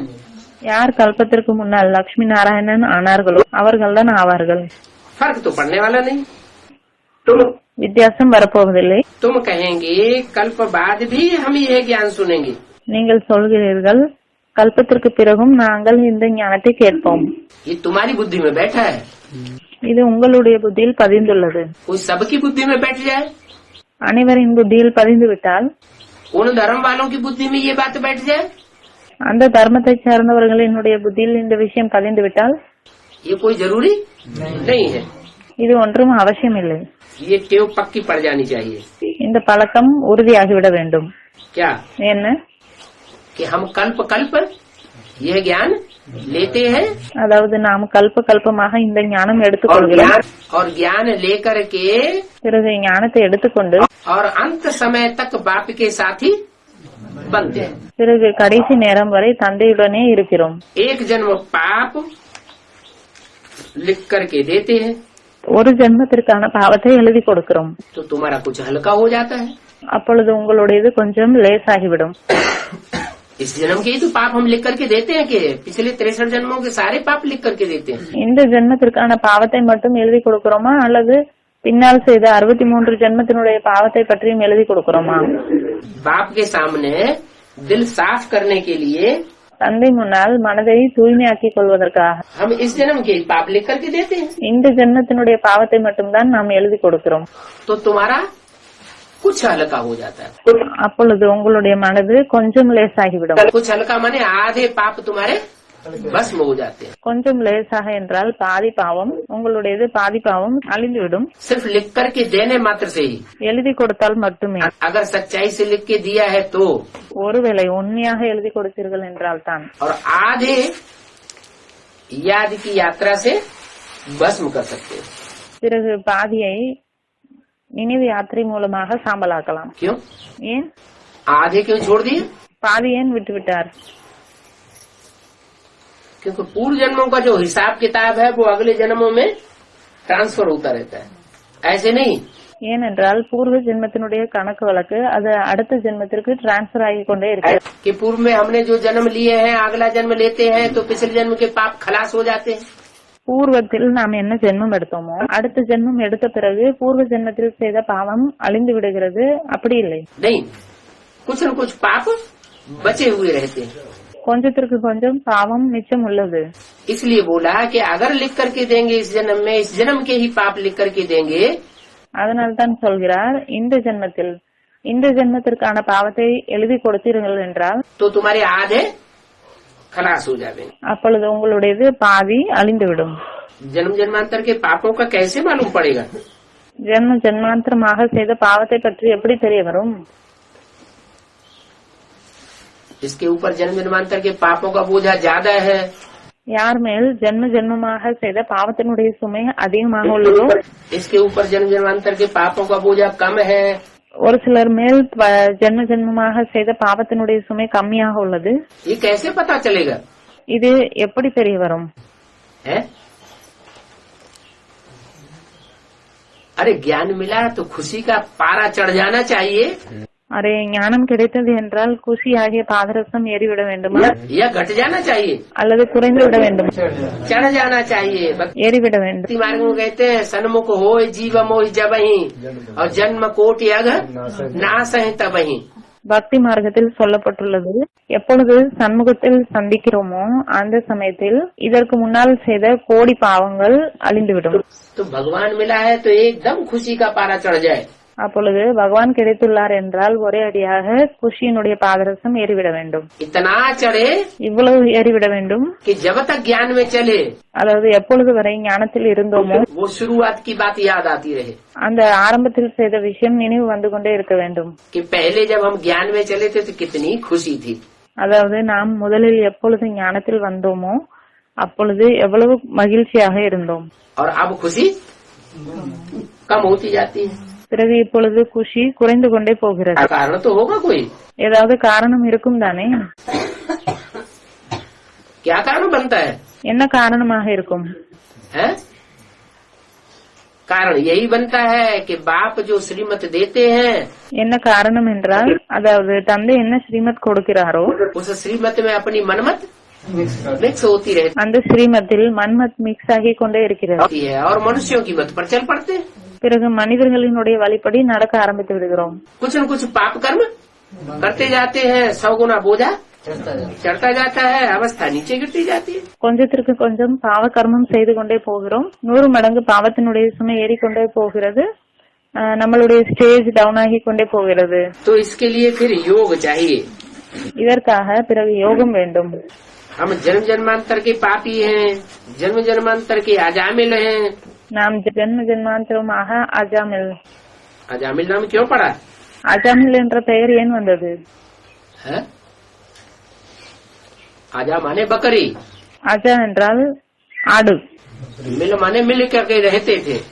மில் என்றால் சந்திப்பது, சேர்ந்திருந்தார்கள். किससे मिल करके रहते थे? யாருடன் சேர்ந்திருந்தார்கள்? भेड़ बकरियों से मिल करके रहे हैं. அதாவது ஆடு செம்மறி ஆடுடன் இருந்தார்கள். भेड़ बकरियां क्या करती हैं? ஆடு செம்மறி ஆடு என்ன செய்கிறது? हैं? एक तो मैं करती है ஒன்று மே மே என்று சொல்லும், அதாவது நான் நான் என்று சொல்லும். और दूसरा एक बकरी जिस रास्ते पर जाएगी பிறகு இன்னொரு வேலை என்னவென்றால் ஒரு ஆடு எந்த வழியில் போகிறது, गड्ढे में जाएगी तो पीछे पीछे सारी चली जाएगी. ஒரு ஆடு குழியில் போய் விழுந்தால் பின்னால் பின்னால் அனைத்து ஆடும் அதே குழியில் போய் விழுந்துவிடும். अंधश्रद्धा पूर्वक अंधश्रद्धा को फॉलो करने वाली बकरी भेड़ बकरी होती है. அப்படி மூட நம்பிக்கையை பின்பற்றக்கூடியவர்களாக ஆடு செம்மறி ஆடு உள்ளது. हमने भी जीवन में क्या किया? भक्ति मार्ग में நாம் கூட நம்ம வாழ்க்கையில் பக்தி மார்க்கத்தில் என்ன செய்தோம்? जिसने जो कहा யார் என்ன சொன்னார்களோ बस उसके पीछे पीछे लग पड़े. सत्यवचन महाराज அவ்வளவுதான், அவர்கள் பின்னாலேயே போக ஆரம்பித்து விட்டோம். சத்யவச்சன் மகாராஜ் என்று சொல்லிவிட்டோம். जन्म जन्मांतर के अजामिल बने. ஜென்ம ஜென்மாந்தரமாக அஜாமில் ஆகி இருந்தோம். ख्याल करना चाहिए. तो ऐसे ये जन्म जन्मांतर के पाप कैसे कटेंगे? சிந்தனை செய்ய வேண்டும். இந்த ஜென்ம ஜென்மாந்தரமாக இருக்கக்கூடிய பாவ கர்மம் எப்படி கட்டாகும்? इतना बोझा उतरने में टाइम तो लगता है ना. இவ்வளவு சுமை இறங்குவதில் நேரம் பிடிக்கும் தானே. बैटरी का होना बहुत रहना चाहिए. क्या जिनके पास मोबाइल होता है क्या होना रहता है कि बैटरी डिस्चार्ज न हो जाए. பேட்டரி பற்றிய சிந்தனை இருக்க வேண்டும். யாரிடம் மொபைல் உள்ளதோ அவர்களிடம் என்ன கவலை இருக்கும்? பேட்டரி டிஸ்சார்ஜ் ஆகாமல் இருக்க வேண்டும் என்று. नहीं तो काम ठप हो जाएगा. இல்லை என்றால் வேலை நின்றுவிடும். तो ये भी आत्मा रूपी बैटरी है. இது கூட ஆத்மா ரூபமாகிய பேட்டரி. इसको चार्ज करने का रोज ध्यान रखना है. இதை சார்ஜ் செய்வதை பற்றி தினமும் கவனம் வைக்க வேண்டும். पतित आत्मा से पुण्यात्मा तो बने. பतित ஆத்மாவில் இருந்து புண்ணிய ஆத்மா ஆக வேண்டும். ओम शांति. ஓம் சாந்தி. 4 फरवरी 1968 का. हर एक का पोजीशन अलग अलग होता है. ஒவ்வொருவரினுடைய பொசிஷன் வேறு வேறு. कोई ऐसा होता है யாராவது அப்படி இருக்கிறார்களா? जिसका एक जैसा ही पोजीशन हो? அதாவது ஒரே மாதிரியான பொசிஷன் யாருக்காவது உள்ளதா? ऐसे तो होता नहीं. அப்படி இருப்பதே இல்லை. कुछ न कुछ अंतर जरूर होता है. கொஞ்சத்திற்கு கொஞ்சம் வித்தியாசம் கண்டிப்பாக இருக்கும். मनुष्य तो सर्वव्यापी कह देते हैं. மனிதர்கள் சர்வ வியாபி என்று சொல்லிவிடுகிறார்கள். अगर सर्वव्यापी है तो सबका एक पोजीशन हो जाता है. ஒருவேளை சர்வ வியாபி என்றால் அனைவருக்கும் ஒரே பொசிஷன் ஆகிவிடும். परंतु वो सर्वव्यापी तो है नहीं. ஆனால் அவர் சர்வ வியாபி கிடையாது. एक व्यापी है या सर्वव्यापी है? ஒரு வியாபி அல்லது சர்வ வியாபியா? அதாவது ஒரு இடத்தில் இருக்கக்கூடியவரா, ஒருத்தருக்குள் இருக்கக்கூடியவரா, அல்லது அனைத்து இடங்களிலும் நிறைந்தவரா? वो तो एक व्यापी बन करके आता है। அவர் ஒரு வியாபியாகி விட்டு வந்துள்ளார்। उनकी महिमा तब होती है जब वो एक में प्रत्यक्ष हो जाता है। அவருடைய மகிமை எப்பொழுது வருகிறது என்றால் எப்பொழுது அவர் ஒருவருக்குள் பிரத்யட்சமாகிறாரோ வெளிப்படுகிறாரோ तब ही याद किया जा सकता है। அப்பொழுதுதான் நினைவு செய்ய முடியும்। अगर सर्वव्यापी हो ஒருவேளை அனைத்து இடங்களிலும் இருக்கக்கூடியவர் என்றால் तो याद कैसे करेंगे? பிறகு எப்படி நினைவு செய்வது? सर्व को याद करेंगे क्या? அனைவரையும் நினைவு செய்வோமா என்ன? सबको याद करने से पति से पावन बन जाएंगे क्या? नहीं। அனைவரையும் நினைவு செய்வதனால் தூய்மை இல்லாதவர்களிலிருந்து தூய்மை ஆகிவிட முடியுமா? இல்லை। एक में बुद्धि टिकेगी या सब में बुद्धि टिकेगी? ஒருவரிடம் புத்தி நிலையாக இருக்குமா அல்லது அனைவரிடம் புத்தி போய்விடுமா? एक में बुद्धि टिक सकती है। ஒருவரிடம் தான் புத்தி நிலையாக இருக்க முடியும்। गाते भी है ऊंचे ऊंचे भगवान, மகிமை பாடுகிறார்கள் உயர்ந்ததிலும் உயர்ந்த பகவான்। तो ऊंचे ऊंचे होगा तो एक होगा या सब ही ऊंचे ऊंचे होंगे? உயர்ந்ததிலும் உயர்ந்தவர் என்றால் ஒருவராக இருப்பாரா அல்லது அனைவருமே உயர்ந்தவர்களாக இருப்பார்களா? एक ही ऊंचे ऊंचे होगा, बाकी सब नंबरवार होंगे। ஒருவர் தான் உயர்ந்ததிலும் உயர்ந்தவராக இருப்பார், மற்ற அனைவருமே வரிசை கிரமமாக இருப்பார்கள்। ऊंचे ऊंचे ठिक्कर बेहतर को थोड़े ही कहेंगे। உயர்ந்ததிலும் உயர்ந்தவர் என்று கல் மண் இதெல்லாம் சொல்ல முடியுமா என்ன? माना அதாவது जिनकी बुद्धि ठिक्कर जैसी है, யாருடைய புத்தி கல் போல் உள்ளதோ थोड़ी सी माया की ठोकर लगे கொஞ்சமாவது மாயாவினுடைய அடி விழுந்தால் और ज्ञान में से बिखर जाए, பிறகு ஞானத்திலிருந்து போய்விடுவார்கள்। उनको ठिक्कर बुद्धि को भगवान कहेंगे क्या? அப்படிப்பட்டவர்களை அந்த மண்ணாங்கட்டி போல் புத்தி உடையவர்களை பகவான் என்று சொல்ல முடியுமா என்ன? बहुत से ऐसे होते हैं, நிறைய அப்படி இருக்கிறார்கள்। थोड़ा टाइम ज्ञान में चलते हैं, फिर अनिश्चय बुद्धि, கொஞ்ச சமயம் ஞானத்தில் இருக்கிறார்கள், अनिश्चय बुद्धि हो जाते हैं। பிறகு அனிச்சை புத்தி உடையவர்களாக ஆகிவிடுவார்கள்। थोड़ा सा संघर्ष आया माया का और टूट पड़े, மாயாவினுடைய பிரச்சனை கொஞ்சம் வந்தால் போதும், பிறகு உடைந்து போய்விடுகிறார்கள்। तो भगवान कैसा होना चाहिए? பகவான் எப்படி இருக்க வேண்டும்? है? भगवान जो है वो ठिक्कर बुद्धि में आवेगा क्या? பகவான் கல் புத்தியில் வருவாரா என்ன? மண்ணாங்கட்டி போல் புத்தியில் வருவாரா என்ன? किसमें आवेगा? निश्चय बुद्धि। யாருக்குள் வருவார்? ऐसे अटल निश्चय बुद्धि में भगवान प्रत्यक्ष होता है। அப்படிப்பட்ட அட்டல் நிச்சயம் அதாவது அசைக்க முடியாத நம்பிக்கை உடையவருக்குள் வருகிறார்। जो आदि से लेकर के अंत तक ध्रुव तारे के मुआफिक कभी टूटने वाला न हो। அதாவது ஆரம்பத்திலிருந்து கடைசி வரை துருவதாரா நட்சத்திரத்தை போல நிலையாக இருக்கக்கூடியவர்। ब्रह्मा कुमारियां किसको भगवान कहती हैं? பிரம்மகுமாரிகள் யாரை பகவான் என்று சொல்கிறார்கள்? है? ब्रह्मा को साकार रूप में भगवान का रूप मानती है, பிரம்மாவை சாக்கார ரூபத்தில் பகவான் என்று நம்புகிறார்கள்। तो टूट गया। कोई बच्चे ने ऐसा कुछ कर्म कर दिया, माया की ठोकर लगी, ஏதாவது குழந்தை அப்படி வேலை செய்து விடுகிறார்கள், மாயாவினுடைய அடி விழுகிறது, और हार्ट फेल हो गया, பிறகு ஹார்ட் ஃபெயில் ஆகிவிடுகிறது।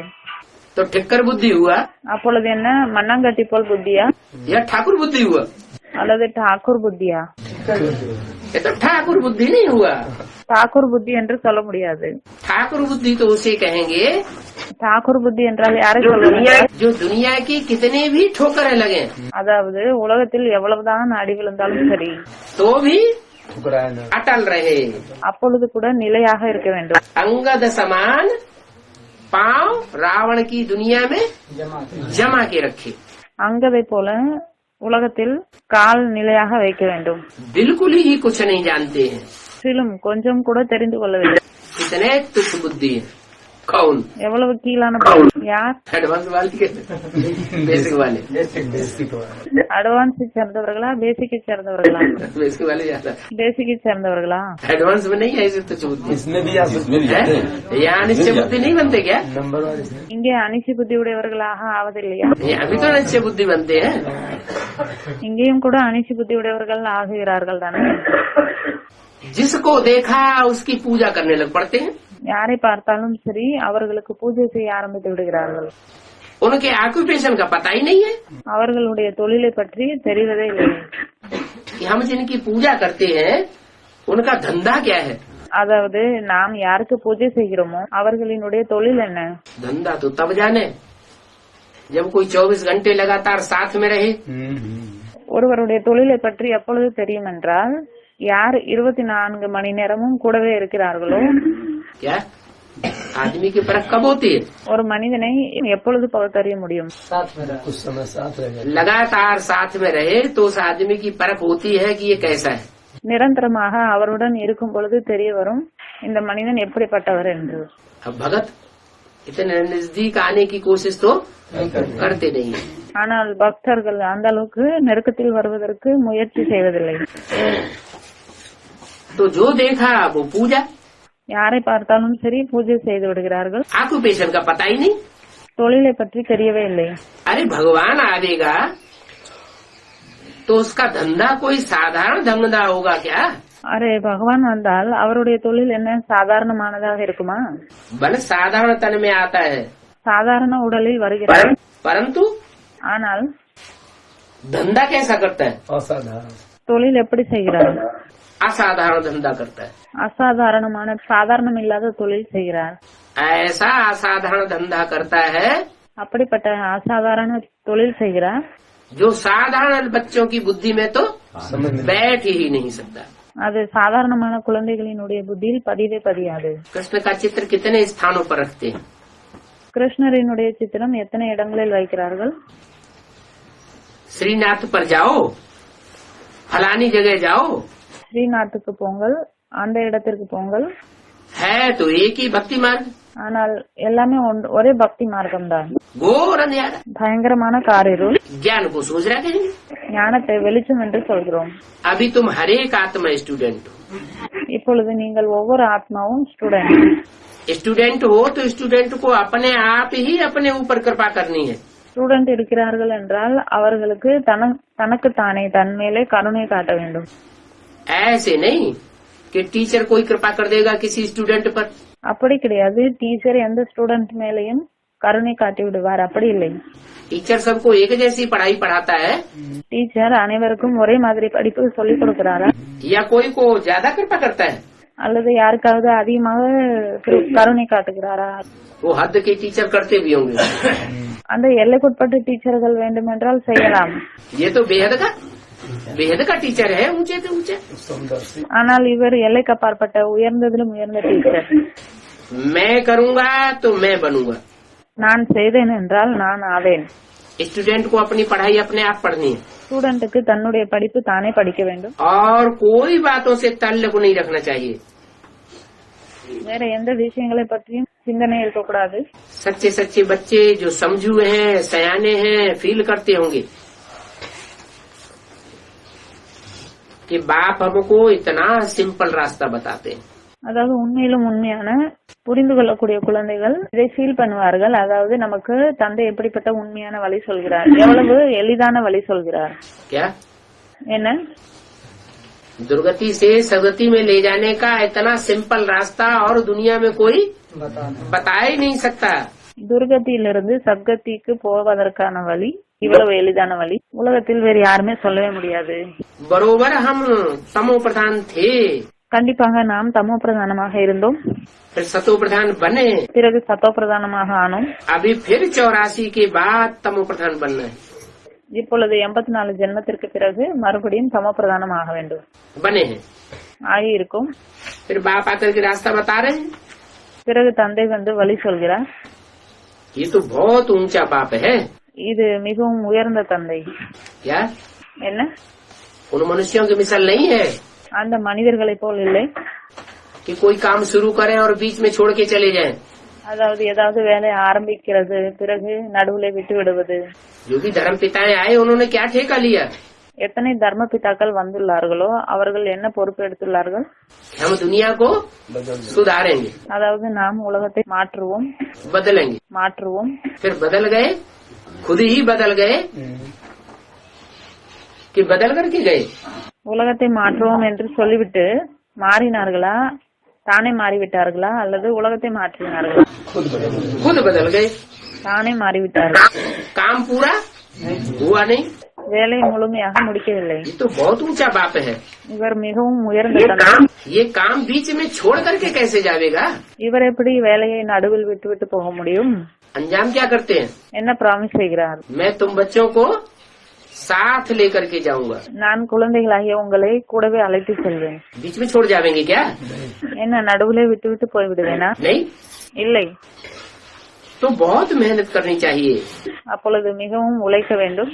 कैसे भी करके मैं आत्मा हूँ ये टेव पक्की कर देनी चाहिए. எப்படியாவது முயற்சி செய்து நான் ஆத்மா இந்த பிராக்டிஸ் உறுதியாக்கி கொள்ள வேண்டும். नहीं तो क्या होता है, घड़ी घड़ी देहभान आता रहता है. இல்லை என்றால் என்ன ஆகுகிறது? அடிக்கடி தேக அபிமானம் வந்து விடுகிறது. नाम रूप से न्यारा होना है ना. பெயர் உருவத்திலிருந்து விடுபட்டவர் ஆக வேண்டும் அல்லவா? पार्ट ही पूरा होना है. பாட்டு முழுமையாக வேண்டும். फिर नए सिरे हम पार्ट में आवेंगे. பிறகு புதியதாக நாம் பாட்டு செய்வோம். इसलिए बाप कहते हैं அதனால் தான் தந்தை சொல்கிறார், अभी देही अभिमानी बनो. இப்பொழுது தேகி அபிமானி ஆகுங்கள். तुम बच्चों को अभी स्मृति आई है குழந்தைகளாகிய உங்களுக்கு இப்பொழுது நினைவு कि हमने 84 जन्म लिए हैं. அதாவது நாம் 84 ஜென்மம் எடுத்துள்ளோம். नए ने 84 जन्म लिए हैं. न उन और धर्म में कन्वर्ट होने वालों ने 84 जन्म लिए हैं. சாரி, இவர்கள் 84 ஜென்மம் எடுக்கவில்லை. மற்ற தர்மத்தில் கன்வெர்ட் ஆகக்கூடியவர்கள் அவர்களும் 84 ஜென்மம் எடுக்கவில்லை. लेकिन तुमने 84 जन्म लिए. तुमने माना क्या? ஆனால் நீங்கள் 84 ஜென்மம் எடுத்துள்ளீர்கள். जो बाप को अपने सन्मुख समझते हैं. நீங்கள் என்றால் யார் யார் தந்தை முன்னால் இருக்கிறார்களோ उन्होंने 84 जन्म लिए हैं.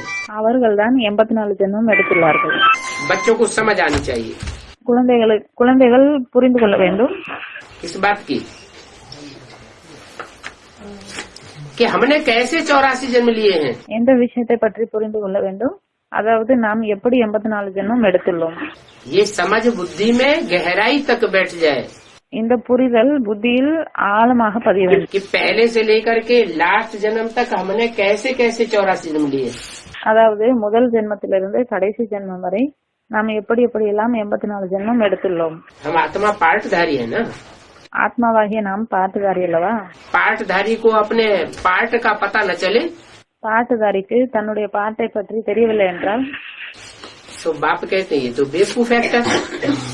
அப்பொழுது தந்தை சொல்கிறார், இவர்கள் முட்டாள் ஆக்டர். कोई ड्रामा होता है, नाटक होता है ஏதாவது டிராமா உள்ளது, நாடகம் உள்ளது.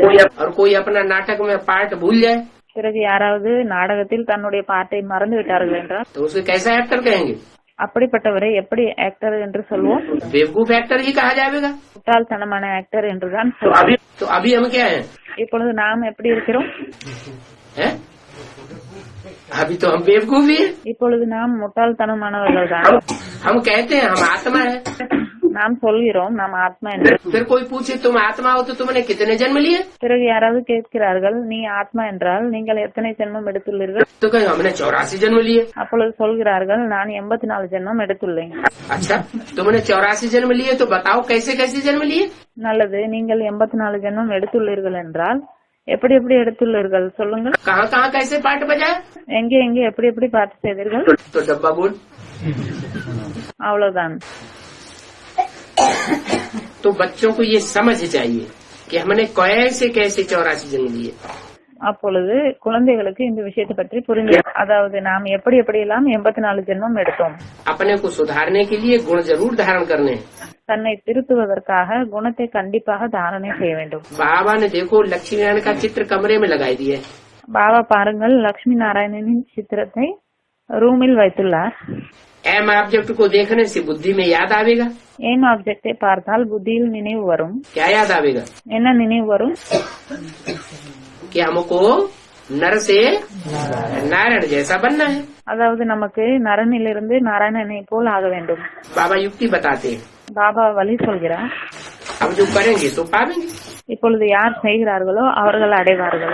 टीचर के साथ कब किसकी दुश्मनी नहीं हो सकती. டீச்சருடன் எப்பொழுதுமே எந்த விதமான துஷ்மணி, அதாவது எதிரி போல் இருக்க மாட்டார்கள்.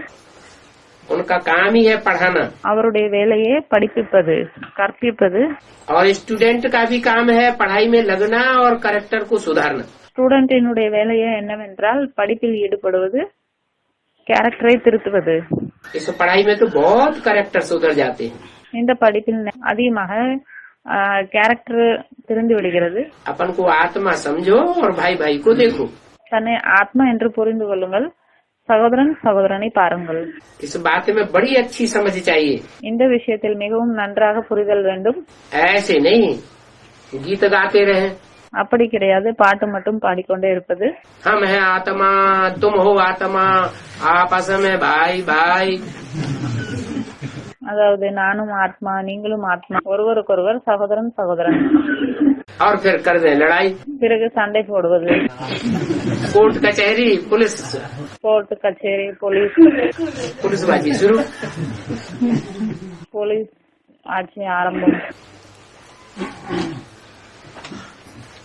बहुत अच्छी समझ चाहिए. जो पढ़ते हैं उनको घड़ी घड़ी अंदर में आना चाहिए. மிகவும் நன்றாக புரிதல் வேண்டும். யார் படிக்கிறார்களோ அவர்களுக்குள் அடிக்கடி இந்த விஷயம் உள்ளே வர வேண்டும். दूसरों को सिखलाना है. மற்றவர்களுக்கு கற்பிக்க வேண்டும். अगर सर्विस नहीं करते हैं ஒருவேளை சர்வீஸ் பண்ணவில்லை என்றால் तो सर्विस न करने वालों के ख्यालात और बातों में चली जाती. அப்பொழுது சர்வீஸ் செய்யாதவர்களினுடைய எண்ணங்கள் மற்ற விஷயங்களில் போய்விடும். बाप कहते हैं தந்தை சொல்கிறார், तुमको सारा दिन ये तांत लगी रहे. உங்களுக்கு मुழு நாளும் இந்த ஈடுபாடு இருக்க வேண்டும். क्या என்ன? आत्मिक स्थिति की तांत लगी रहे और दूसरों को समझाने की तांत लगी रहे. ஆத்மீக ஸ்திதியினுடைய ஈடுபாடு இருக்க வேண்டும். பிறகு மற்றவர்களுக்கு புரிய வைக்க வேண்டும். இந்த ஈடுபாடு இருக்க வேண்டும். बाबा से हम ये वर्षा पाते हैं. பாபாவிடமிருந்து நாம் இந்த ஆஸ்தி எடுத்துக் கொள்கிறோம். कौन सा वर्षा? எந்த ஆஸ்தி? लौकिक बाप से तो कोई कलेक्टर बनता है, லௌகிக் தந்தையிடமிருந்து ஒரு சிலர் கலெக்டர் ஆகுகிறார்கள், कोई मास्टर बन जाता है, ஒரு சிலர் மாஸ்டர் ஆகுகிறார், कोई बड़ा साहूकार बन जाता है. लौकिक बाप ही तो पढ़ाई पढ़ाकर बनाता है. ஒரு சிலர் பெரிய பணக்காரர் ஆகிவிடுகிறார்கள். லௌகிக் தந்தைதான் அப்படி படிக்க வைத்து அப்படி ஆக்குகிறார். और ஆனால் यहाँ बाप हमको क्या बनाते हैं? இங்கே நம்மளை தந்தை என்ன எப்படி ஆக்குகிறார்? वो तो नरसिंह नारायण जैसे तो बनते हैं, நரனிலிருந்து நாராயணன் போல ஆகுகிறோம் தான். लेकिन हम विश्व के मालिक बनते हैं. ஆனால் நாம் விஸ்வத்தினுடைய முதலாளி. बाप हमको यह वर्षा देते हैं. தந்தை நமக்கு இந்த ஆஸ்தி கொடுக்கிறார். इससे ऊंचा वर्षा तो कोई हो नहीं सकता. இதைவிட உயர்ந்த ஆஸ்தி வேற எதுவும் இருக்காது. बाबा जानते हैं பாபா தெரிந்துள்ளார், कि सर्विस करने वालों को ही नशा चढ़ेगा. அதாவது சர்வீஸ் செய்பவர்களுக்கு தான் போதை வரும். सर्विस नहीं करेंगे तो नारायणी नशा धूल भी नहीं चढ़ेगा. சர்வீஸ் பண்ணவில்லை என்றால் நாராயணி நஷா கொஞ்சம் கூட வராது. प्रजा में पाई पैसे का पद पालेंगे. பிரஜா வர்க்கத்தில் 5 பைசாவிற்கான பதவி அடைகிறது. प्रजा में भी नंबरवार होते हैं. பிரஜைகளிலும் வரிசை கிரமமாக உள்ளார்கள். कोई फर्स्ट क्लास साहूकार प्रजा होती है. ஒரு சிலர் ஃபர்ஸ்ட் கிளாஸ் பணக்கார பிரஜைகள் இருக்கிறார்கள். राजा के नजदीक बैठते हैं, ராஜாவுக்கு நெருக்கத்தில் அமர்வார்கள். राजा को बहुत सहयोग देते हैं. ராஜாவுக்கு மிகவும் உதவியாளர்களாக இருப்பார்கள். धन से सहयोग देते हैं ना. பணத்தின் மூலமாக உதவி செய்வார்கள் தானே. कोई प्रजा में बहुत गरीब होते हैं. ஒரு சிலர் பிரஜைகளில் மக்களில் மிகவும் ஏழையாக இருப்பார்கள். प्रजा के भी दास दासी बनते हैं. பிரஜா வர்க்கத்திலும் கூட தாசி ஆகுகிறார்கள். तो प्रजा में भी बहुत पद. அப்பொழுது பிரஜையிலும் கூட நிறைய பதவி உள்ளது, नंबरवार வரிசை கிரமமாக உள்ளது. तो अंदर में ये खुशी रहनी चाहिए. அப்பொழுது உள்ளுக்குள்ளே இந்த குஷி இருக்க வேண்டும்.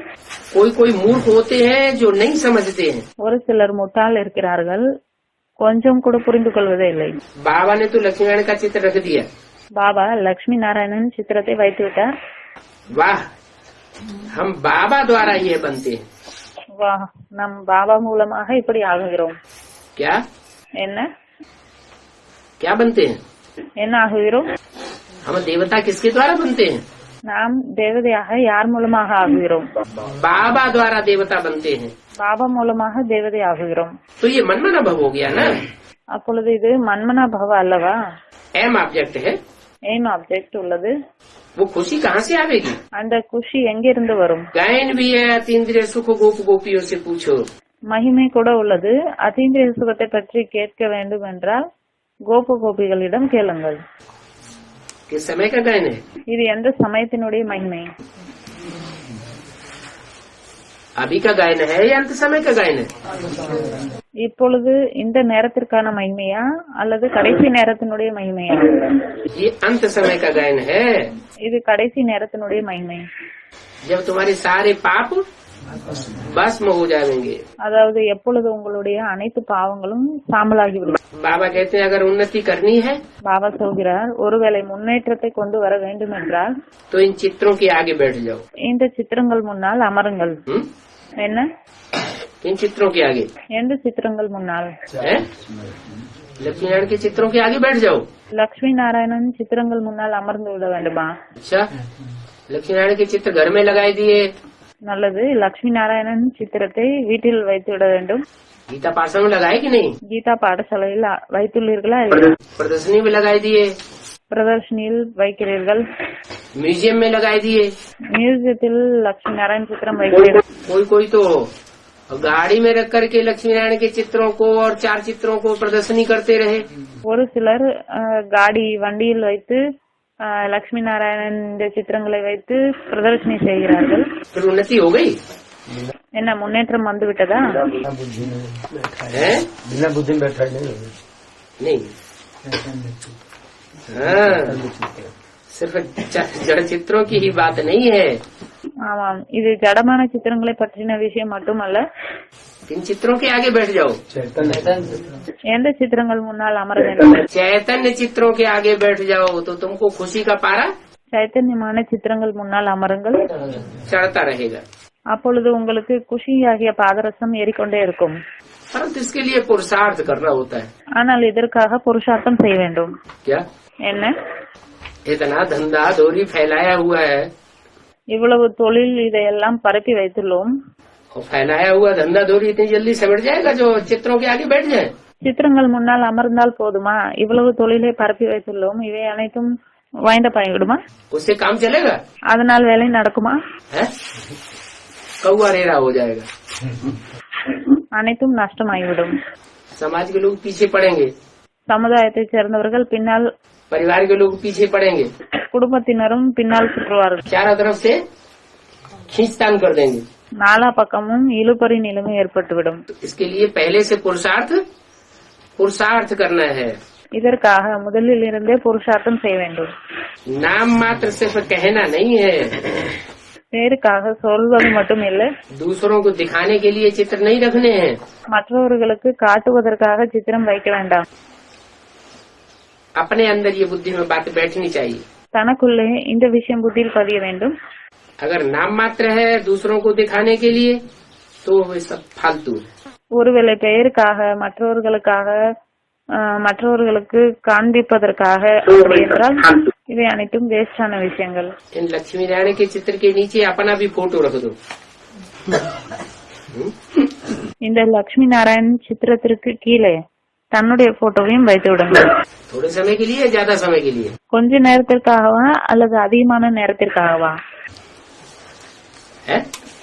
1 घंटे के लिए रख दे फिर हटा ले.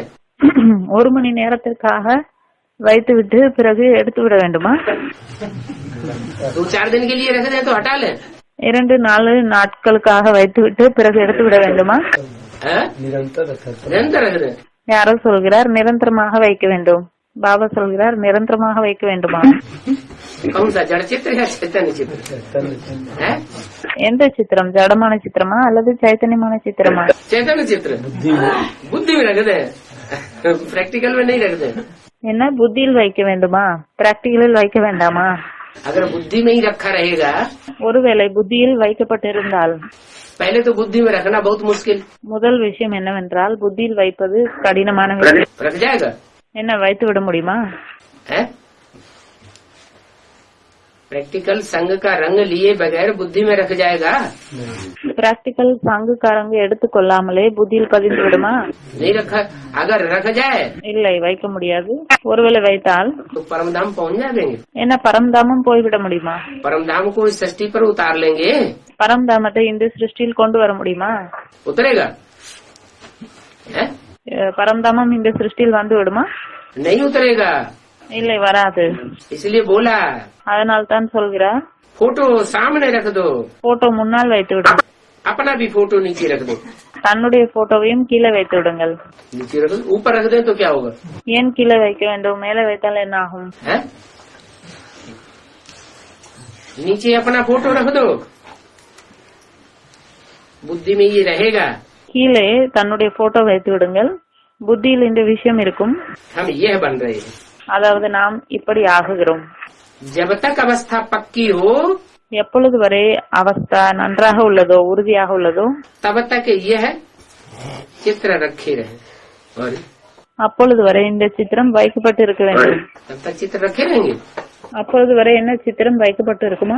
अवस्था पक्की होगी और खराब हो जाएगी। நிலை நன்றாக இருக்குமா அல்லது இன்னும் மோசமாகி விடுமா?